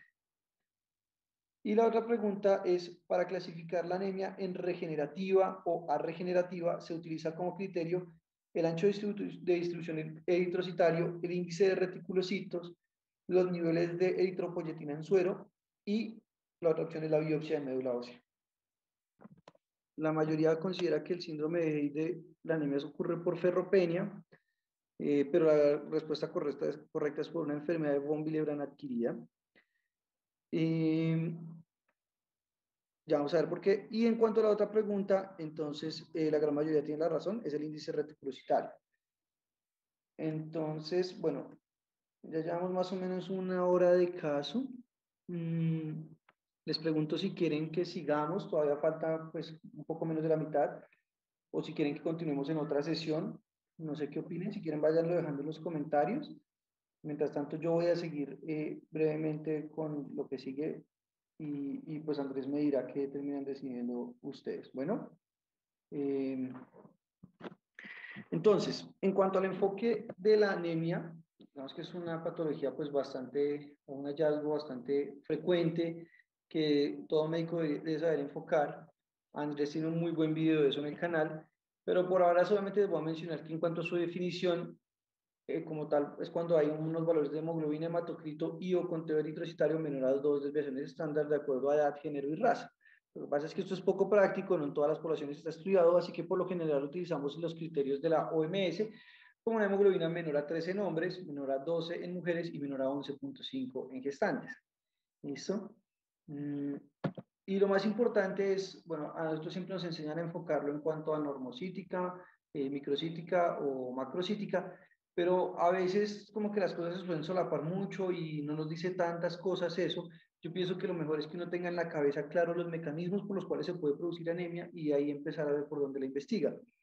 Entonces, una parte puede ser aumento en su destrucción, ¿listo? Entonces, pues puede ser lo que se conoce como hemólisis. Lo otro es baja producción, que eso va a estar incluido pues también los componentes nutricionales como los componentes infiltrativos de la médula ósea. Y el otro va a ser por pérdidas sanguíneas, por sangrado, por ejemplo, agudo crónico, o por secuestro, ¿sí? En los escenarios de hiperesplenismo puede ocurrir eso. En cuanto al enfoque de la anemia, esto es lo que les habían dicho de lo que nos enseñan clásicamente, menos de 80 de volumen corpuscular medio es una anemia microcítica, entre 80 y 100 es normocítica y más de 100 es macrocítica, y dependiendo de eso podemos ir enfocando un poco las causas. La principal causa de anemia siempre va a ser la anemia ferropénica, sobre todo en países en desarrollo. Y digamos que siempre que tengamos una anemia microcítica, deberíamos pensar en eso y pues hacer estudios de perfil ferrocinético, pero incluso algunas guías recomiendan que si usted no tiene eso, cómo hacerlo de forma rápida y no tiene ninguna enfermedad crónica que le sugiera que sea una anemia por enfermedad crónica, pues inicie la suplencia como prueba terapéutica. ¿Listo? Las otras causas pueden ser pues talasemias, hemoglobinopatías, digamos que son menos frecuentes.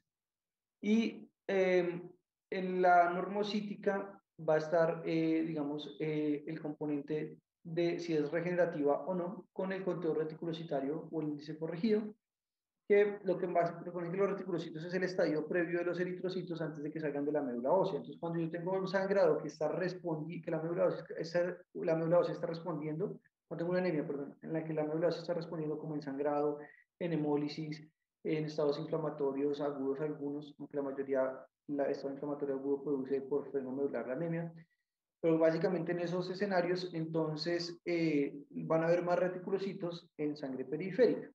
Entonces es una anemia hiperregenerativa o hipoproliferativa, como aparece acá. Entonces vean que lo más importante es cuando la anemia está ocurriendo por algo diferente a un freno en la médula ósea. Entonces, sangrado o anemias hemolíticas principalmente.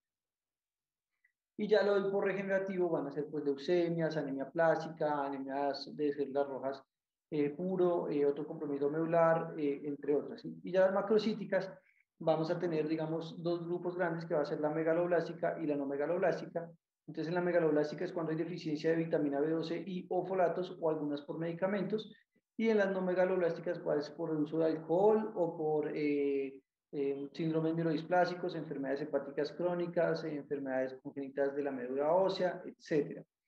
Sin embargo, es importante recordar que a veces estas anemias que están acá se pueden ubicar a este lado del algoritmo y pueden tener un volumen corpuscular medio mayor a 100, porque los reticulocitos, como todavía tienen algo de restos nucleares en su citoplasma, pueden tener un tamaño mayor que los eritrocitos normales. Entonces, es muy importante que acá, digamos, antes de mirar en el extendido de sangre periférica y los folatos, mirar cómo está el índice reticulocitario, porque a veces puede ser que ese volumen corpuscular medio alto sea a expensas de reticulocitos. Entonces, las anemias hemolíticas o por sangrado agudo a veces también pueden ser macrocíticas. Nuestra paciente está acá, así que lo natural sería hacer un recuento reticulocitario.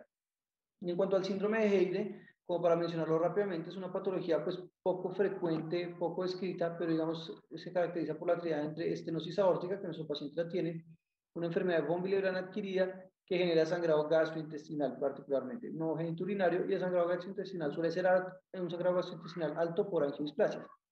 ¿Qué es lo que ocurre?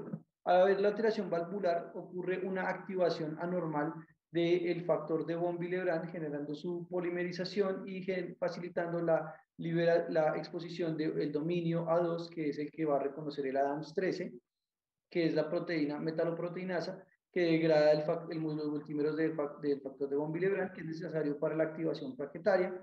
Y pues digamos que eso genera facilidad en cuanto a sangrado en sitios de alto cizallamiento o alto estrés vascular, como lo son las angiodisplasias. Esto es una asociación que hizo un médico canadiense y que se ha descrito, pues digamos, de forma crónica.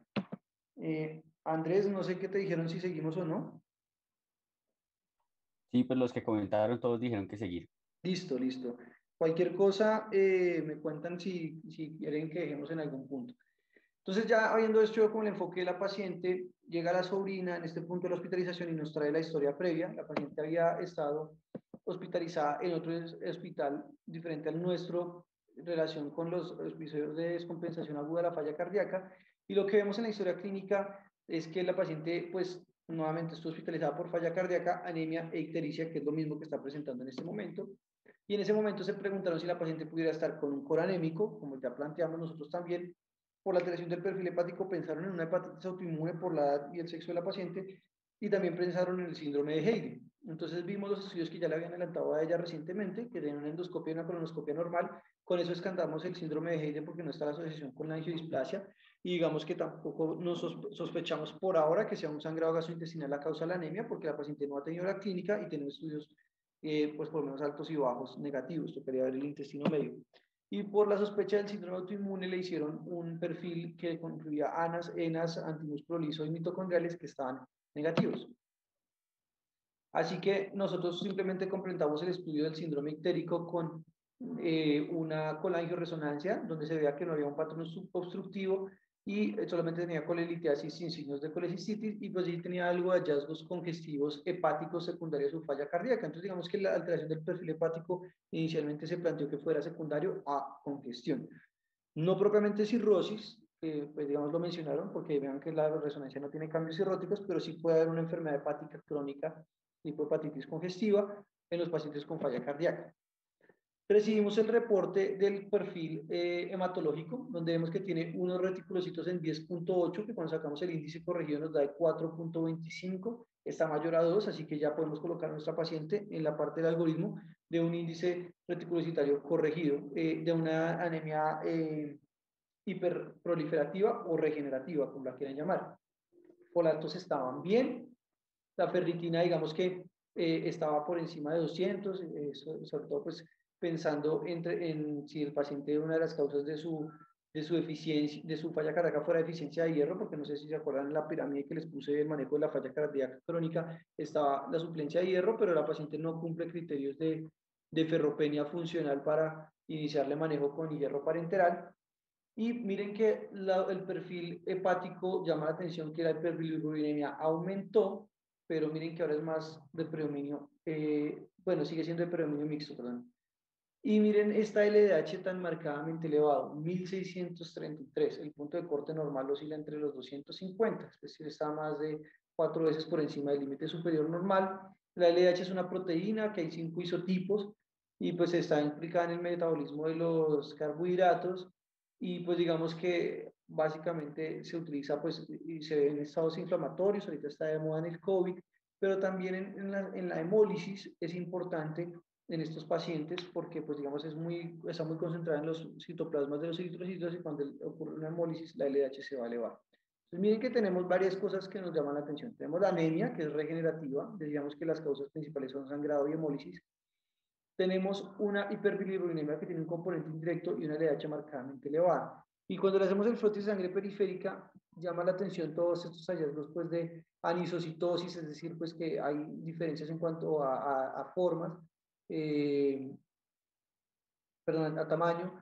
Y vemos acá que dentro de las formas variadas que tiene el paciente tiene esquistocitos. Los esquistocitos son fragmentos de los eritrocitos que se producen cuando se destruyen dentro de los vasos sanguíneos. ¿Listo? Entonces, ese componente también nos orienta hacia que la paciente pueda tener una anemia hemolítica.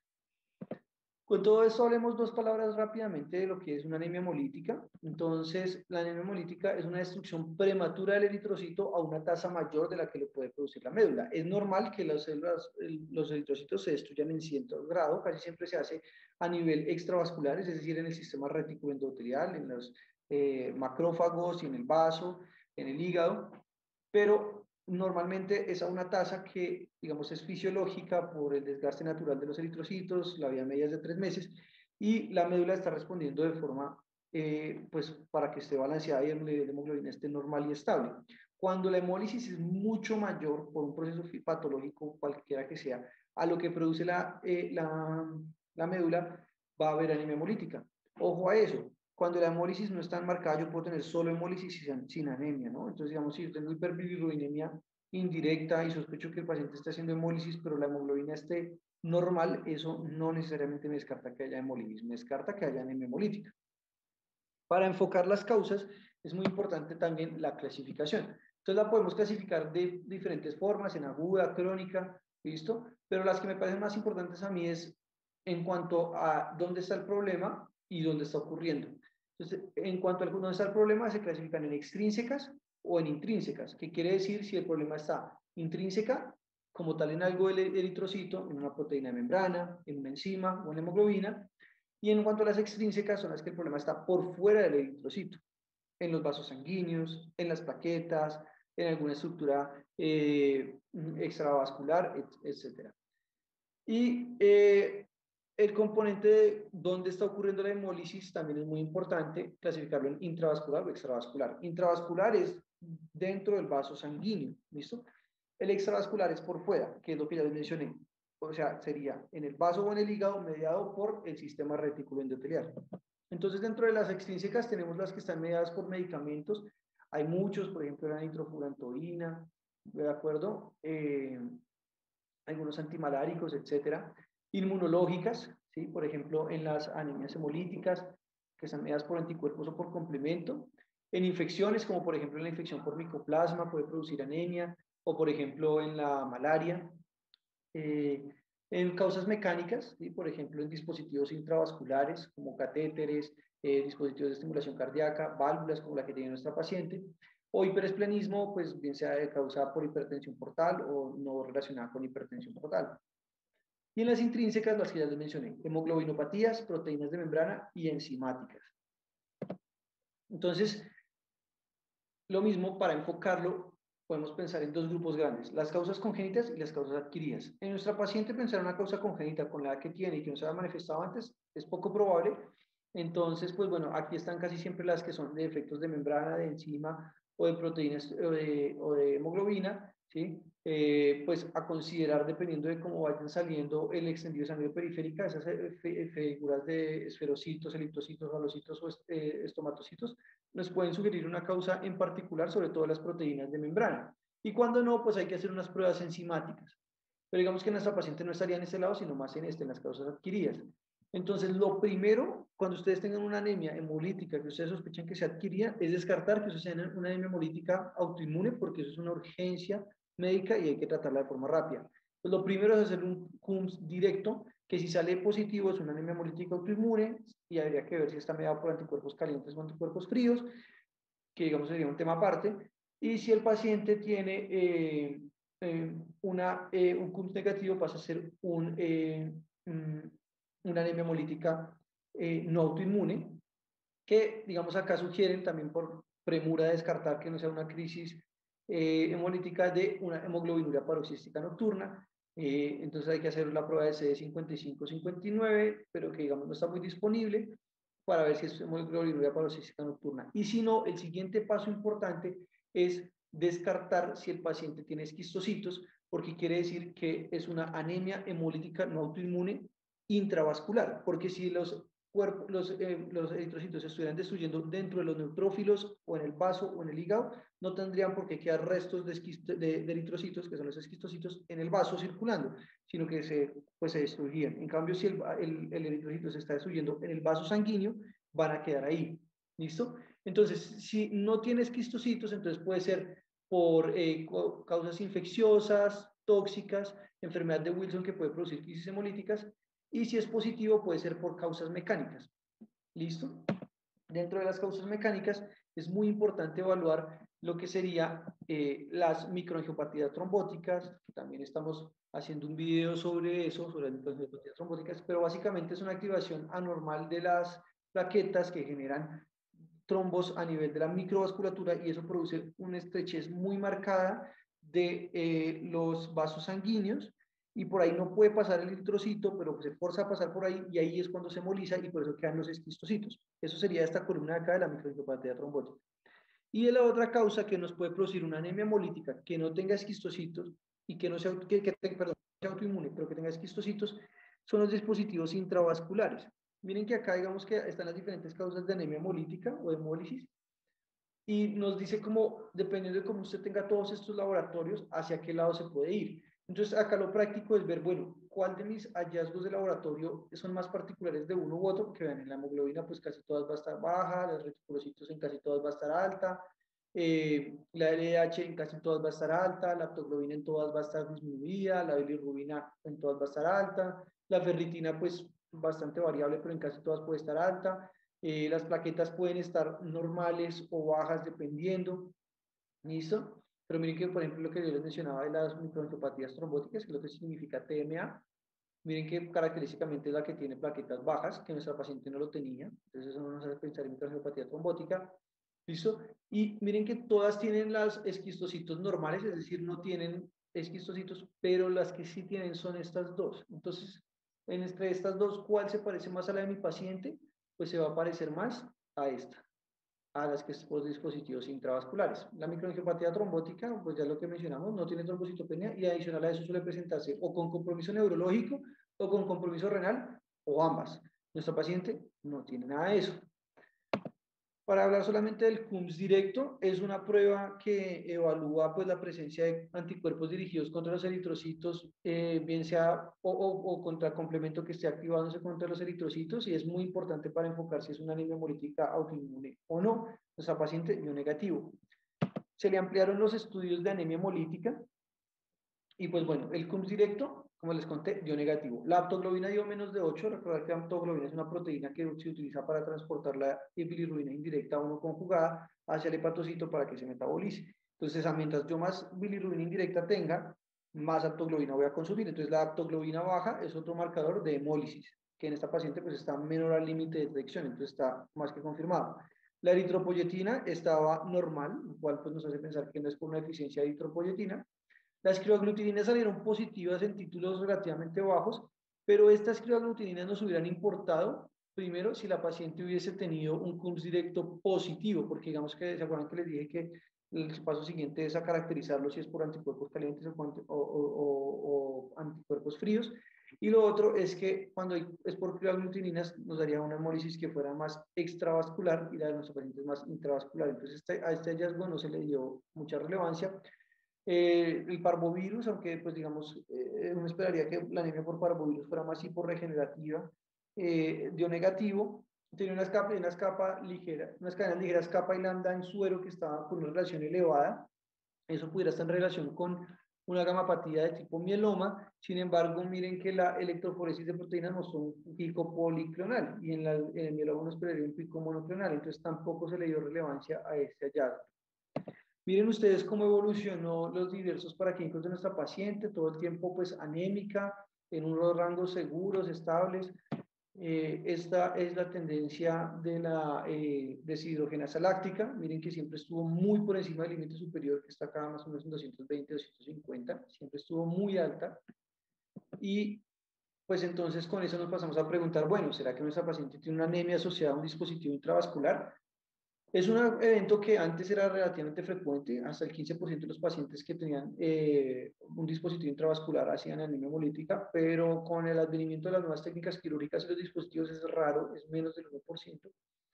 Y digamos que los mecanismos de hemólisis van a depender del tipo de dispositivo que tenga el paciente, si es una válvula protésica aórtica o mitral, si es una reparación quirúrgica de la válvula mitral, si es un TAVI, si es una reparación transcatéter de la válvula mitral, si es un dispositivo de asistencia ventricular, si es un cierre de un shunt intracardíaco, pero básicamente lo que va a pasar es que es una estructura abiótica que está generando estrés y disrupción en el flujo laminar, que eso pues puede por estrés mecánico y trauma directo de los eritrocitos destruirlos. Entonces tiene mucho sentido porque nuestra paciente tenía esquistocitos.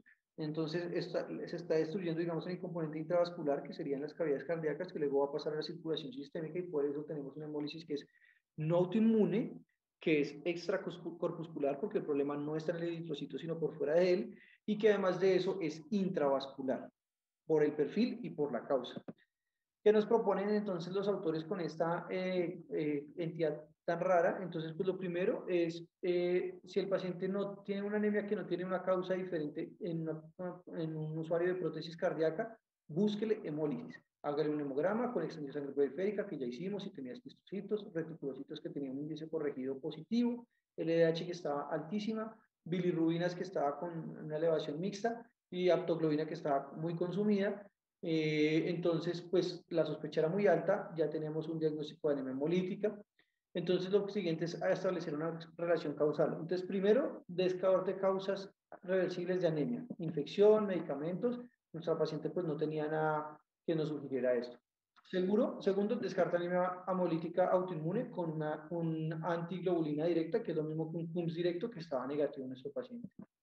Tercero, considere cuándo se le colocó esto y cuándo apareció la anemia. Entonces, primero tiene que aparecer el dispositivo y luego la anemia por causas lógicas que nuestro paciente lo consideraba.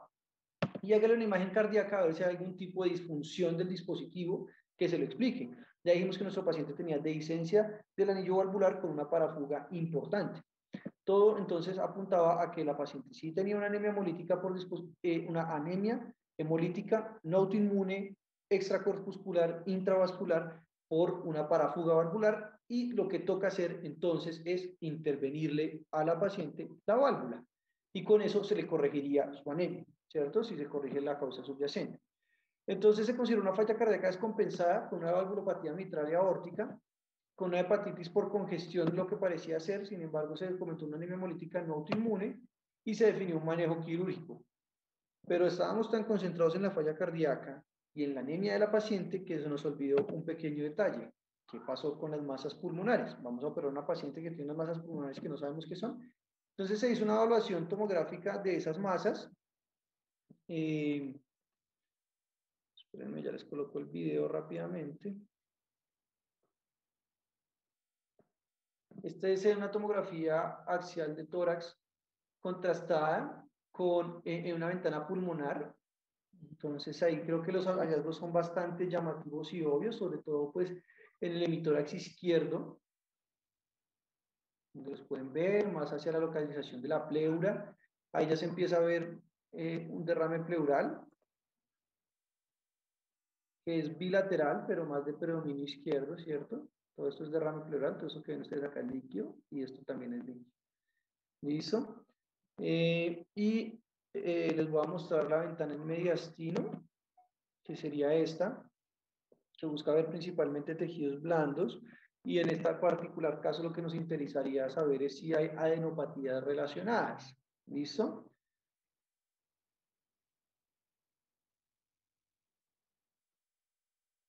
Está un poquito lento este, pero bueno, ya vean que ya los pulmones se ven de un color diferente, y lo que se hace más énfasis es en la ventana como del mediastino, que es esta estructura que se ve acá, lo que hay entre los pulmones, ¿cierto? Esas son las estructuras vasculares, y acá abajo empezaríamos a ver las ventanas o los espacios de los ganglios, y vean que no hay nada llamativo, no se ven casi ganglios, ¿sí?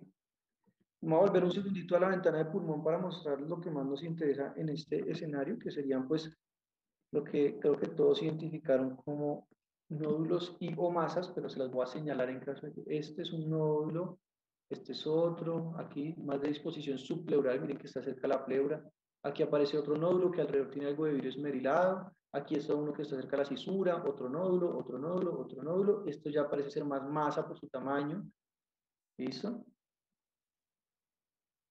Entonces les voy a hacer una última votación, son solo dos preguntitas, en la que vamos a evaluar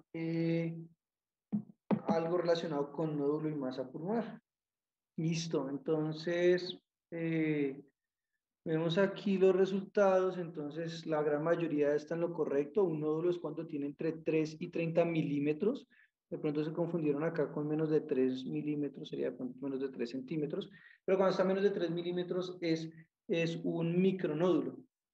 Y pues definitivamente ya más de 30 milímetros es una masa.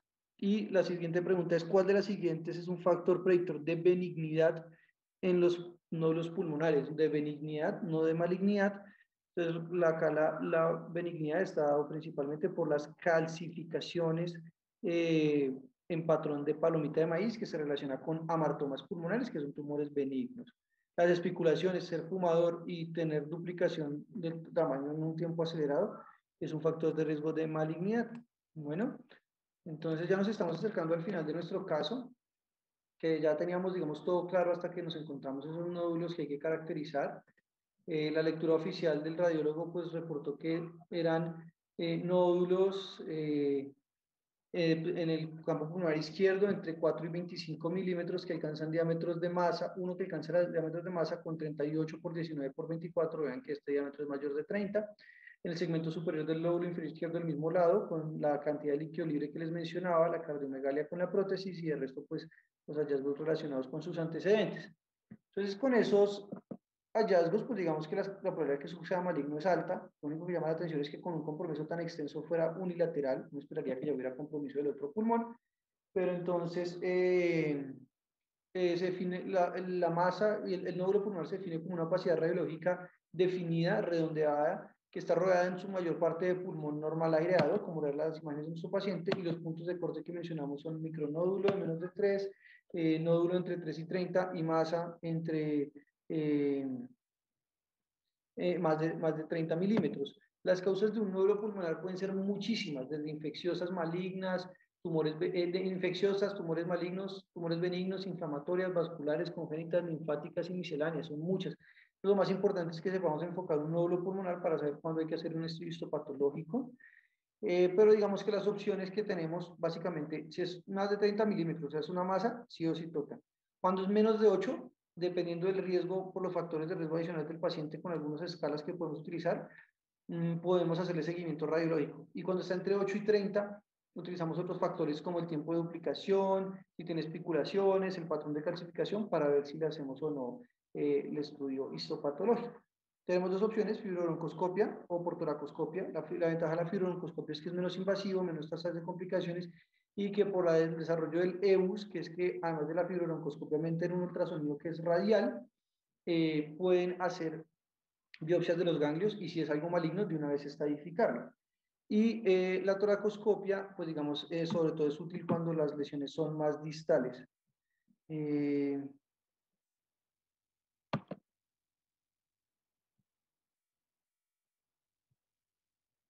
Esto fue el resultado que se obtuvo la fibrobroncoscopia, básicamente un lavado pulmonar normal con cultivos negativos, y se le hizo la biopsia por la misma fibrobroncoscopia y llama la atención que muestra una biopsia bronquial que es completamente normal. Ante esa normalidad de la fibrobroncoscopia se procedió a hacer un estudio por toracoscopia, sobre todo porque los nódulos eran muy periféricos, subpleurales, donde se identificó estos estudios que se ven acá en estas fotos. Por, digamos, cuestiones de tiempo voy a continuar, pero vean estas estructuras acá. No sé si a alguno les recuerde algo en particular. Quizás con este hallazgo llamen la atención de Grocott. Y este otro. El diagnóstico histopatológico fue que en el parénquima pulmonar tenía fibrosis septal con pólipos fibroblásticos, focos de necrosis y unas células gigantes multinucleadas que engloban hongos redondeados con una cápsula mucoide gruesa que tiñen positivamente en las tinciones de Grocott y Alcian Blue, que pues digamos es altamente sugestivo de criptococosis pulmonar, una paciente a la que ya habíamos casi que desahuciado porque tenía un cáncer pulmón metastásico, una falla cardíaca que no se le podía mejorar porque no se le podía operar su válvula. Entonces ese paciente pues se le cambió el pronóstico completamente porque tiene algo que es completamente curable. ¿Listo? Entonces simplemente para mencionar dos cosas puntuales de la criptococosis. Es una micosis que puede tener compromiso sistémico, es muy importante la relación con las aves y el guano de los murciélagos, que está rico en compuestos nitrogenados y con eso crece muy fácilmente el criptococo, y el paciente los va a inhalar, va a llegar principalmente a la vía respiratoria y particularmente va por la predilección por la melanina, va a tener una alta predilección del criptococo por el sistema nervioso central. La presentación puede ser múltiple, pero lo más frecuente es la presentación pulmonar, seguida de la meningia, piel, próstata y ojos. Es importante mencionar que es una micosis que es una enfermedad oportunista, entonces es muy importante tener en cuenta los factores de riesgo de inmunosupresión en estos pacientes. Y pues digamos que la presentación clínica la vamos a sospechar combinando tres factores que van a ser los factores de riesgo de base, la presentación clínica y los hallazgos radiológicos. Entonces el factor de riesgo más importante actualmente es el VIH, pero también vivir en zona endémica, como lo era nuestra paciente, terapia con corticoide a dosis altas o intermedias de forma crónica, trasplante, cáncer, fármacos para enfermedades reumatológicas modificadores de enfermedad, pacientes cirróticos o diabéticos. La presentación clínica es muy variada, pero hasta el 30% de los pacientes pueden ser asintomáticos, algunos pueden tener tos, dolor torácico, cambios en el esputo, hemoptisis o pérdida de peso y fiebre. Y los patrones radiológicos son muy variados, pueden ser nódulos, cavitaciones, masas o consolidación. Nuestra paciente provenía de zona endémica, era asintomática y tenía nódulos y masas. Entonces, esto es una tabla que es interesante de un estudio del 2006 del CHEST, donde evalúan pacientes inmunocompetentes versus inmunocomprometidos y se muestran, digamos, algunas diferencias en cuanto a las presentaciones. Y vean ustedes que, digamos, lo que más tiene diferencia es que los pacientes inmunocomprometidos hacen más cavitación, ¿sí? Pues básicamente eso. En este otro estudio, que ya es más reciente, del 2020, es un aporte un poco más grande que comparaba básicamente lo mismo. Y miren esto, el compromiso en sistema nervioso central es mucho más raro en pacientes inmunocompetentes, solo el 9% de los pacientes, mientras que casi la mitad de los pacientes inmunosuprimidos, que la mayoría eran por VIH, tenían compromiso a nivel del sistema nervioso central. El otro factor importante es el antecedente claro de exposición a heces de palomas, que nuestra paciente lo tenía. Miren que hasta el 30% de los pacientes inmunocompetentes versus el 15% de los pacientes inmunosuprimidos. Otro factor importante son la presentación asintomática, que es mucho más frecuente en los pacientes que son inmunocompetentes, como lo era nuestra paciente. Y pues nuestra paciente, las enfermedades subyacentes que lo predisponen, pues es mucho más frecuente, obviamente, los inmunosuprimidos. Estos son hallazgos tomográficos de algunas publicaciones, entonces vean que puede ser muy variable. Esto es un hallazgo de un incipiente vidrio esmerilado, no alcanza a ser nódulo porque no alcanza a ver el parénquima pulmonar por detrás del vidrio en su totalidad. Y este sí es un nódulo pulmonar, este que están acá, que tiene un componente mixto, que tiene una parte sólida, que es donde estoy señalando, y una parte subsólida que tiene vidrio esmerilado alrededor. Existen otras formas más importantes como nódulos, que es como este caso de acá, ¿sí? Que son múltiples y bilaterales, y miren que este nódulo tiene algo de broncograma aéreo, que es lo que se ve acá pues, en esta tomografía. Este es muy llamativo porque es un nódulo que es espiculado, esto es a lo que se referencia a espiculaciones, estas proyecciones que tienen acá. Eso pues, le dicen a uno que es característico de cáncer y vean que el criptococo lo puede dar. Y esto es lo que se conoce como una cavitación que ocurre en el contexto de una masa o un nódulo o una consolidación, y es que tenía un componente sólido que se necrosa y queda acá esto hipodenso que está lleno pues de aire y de pus. Entonces, esto es una cavitación, así se ven las cavitaciones. Otro compromiso ya pues más marcado con nódulos y consolidaciones. Esta es como una consolidación que también tiene un componente de cavitación. Y esto también es una consolidación que tiene un componente de broncograma aéreo asociado. Entonces prácticamente nos puede dar cualquier cosa. E incluso en las guías de nódulo pulmonar le dicen a uno que si tiene un riesgo intermedio de que sea cáncer, hágale un PET, y que si capta ese PET, entonces probablemente es cáncer. Miren que los nódulos por criptococo también pueden ser hipercaptantes en el PET. Entonces miren que esas guías están desarrolladas en países que no son endémicos por estas micosis, y por lo tanto a nosotros, pues probablemente un PET igual puede ser algo infeccioso porque tenemos mayor componente de enfermedades tropicales. El diagnóstico se va a basar principalmente pues, en tres parámetros: las tinciones, que pues, fue con lo que se identificó nuestro paciente; en el antígeno, pero esto es particularmente útil en sistema nervioso central, que puede ser por aglutinación, y a veces se puede medir en suero, sobre todo en pacientes VIH, para ver cuando se necesita profilaxis primaria o secundaria para criptococo. Y los cultivos, que son muy difíciles de crecimiento, pero digamos sobre todo cuando estar seguros del microorganismo. El tratamiento, entonces, pues va a depender, hay muchas opciones de manejo antifúngico, pero lo va a depender principalmente de la severidad de la sitio de infección y el tipo de huésped. Entonces, pues, anfotericina B y flaflucitocina son muy agresivos y tienen muchos efectos adversos y son costosos, y el fluconazol, en los escenarios en los que uno lo escoja bien, puede ser igual de efectivo, está más disponible y es más tolerable por el paciente. Nuestro paciente tendría una forma leve porque incluso estaba asintomático, es inmunocompetente, porque miren que se le estudiaron de forma adicional el componente el componente de inmunidad, con una ELISA negativa, unos CD4 que estaban por encima de 500 y unos niveles normales de inmunoglobulinas. Y adicional a eso, pues también se le descartó un componente del sistema nervioso central. Solamente tenía un infarto lacunar talámico antiguo, muy probable en relación con su fibrilación auricular, además de que estaba mal anticoagular, y un líquido cefalorraquídeo que, bueno, pues tenía la A como en el punto de corte, pero por lo demás no tenía nada que sugiriera compromiso meningio de la criptococosis. Entonces, la criptococosis pulmonar, que sería el síndrome de nuestra paciente, el manejo, como les mencionaba, va a depender de si estamos ante un paciente con VIH o inmunocomprometido, que sería pues este esquema de acá con fluconazol o itraconazol, ¿sí? Y a dosis altas e intermedias, y pues hacer la terapia antirretroviral, y ya de terapia de mantenimiento fluconazol a dosis bajas. Pero en el inmunocompetente, como es nuestro paciente, va a depender si es una colonización o si es sintomático. Entonces, nuestro paciente, pues pudiéramos pensar que eso incluso es colonización, y en ese momento ni siquiera necesita tratamiento. Pero teniendo en cuenta que la paciente iba a ser sometida a una cirugía cardiovascular y pues pudiera ocurrir diseminación, se decidió darle tratamiento como si fuera sintomática leve a moderada con fluconazol por 6 meses. ¿Listo? Y dependiendo de la respuesta, considerar el seguimiento en el tratamiento de esta paciente.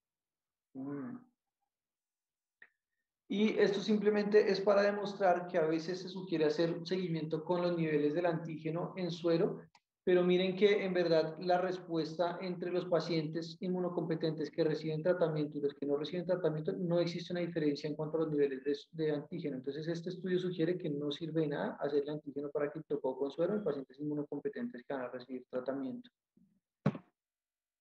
Así que bueno, eso era un caso complejo y extenso. Muchas gracias a los que llegaron hasta esta parte. Les voy a hacer un pequeño resumen. Era una falla cardíaca con un Stevenson B y una fibrilación auricular asociada, que se le diagnosticó una valvulopatía mitral y aórtica, a la que se le atribuyó su falla cardíaca, y adicionalmente a una anemia hemolítica no autoinmune extracorpuscular intravascular, que pues se le atribuyó al dispositivo intracardíaco. y se planteó operar, pero tenía unas muestras pulmonares incidentales asintomáticas que finalmente se descartó que fuera algo neoplásico y se le diagnosticó criptococosis pulmonar. Se indicó manejo con fluconazol por un año y dependiendo de cómo siguieran los cambios radiológicos en ese periodo se iba a plantear el manejo quirúrgico de las válvulas. Sin embargo, la paciente regresa a su ciudad de origen, presenta un episodio de falla cardíaca descompensada nuevamente y lamentablemente fallece. Entonces, pues bueno, muchas gracias por su atención prestada. Espero que les haya gustado y sea útil. Sé que fue un poco largo, vamos a ir retroalimentando todas esas cosas. Para los siguientes casos, de pronto hacerlos un poco más cortos y dirigidos. De todas formas, les agradecemos todos los comentarios que puedan dejar al respecto y no sé si haya alguna pregunta que pudiéramos responder de una vez.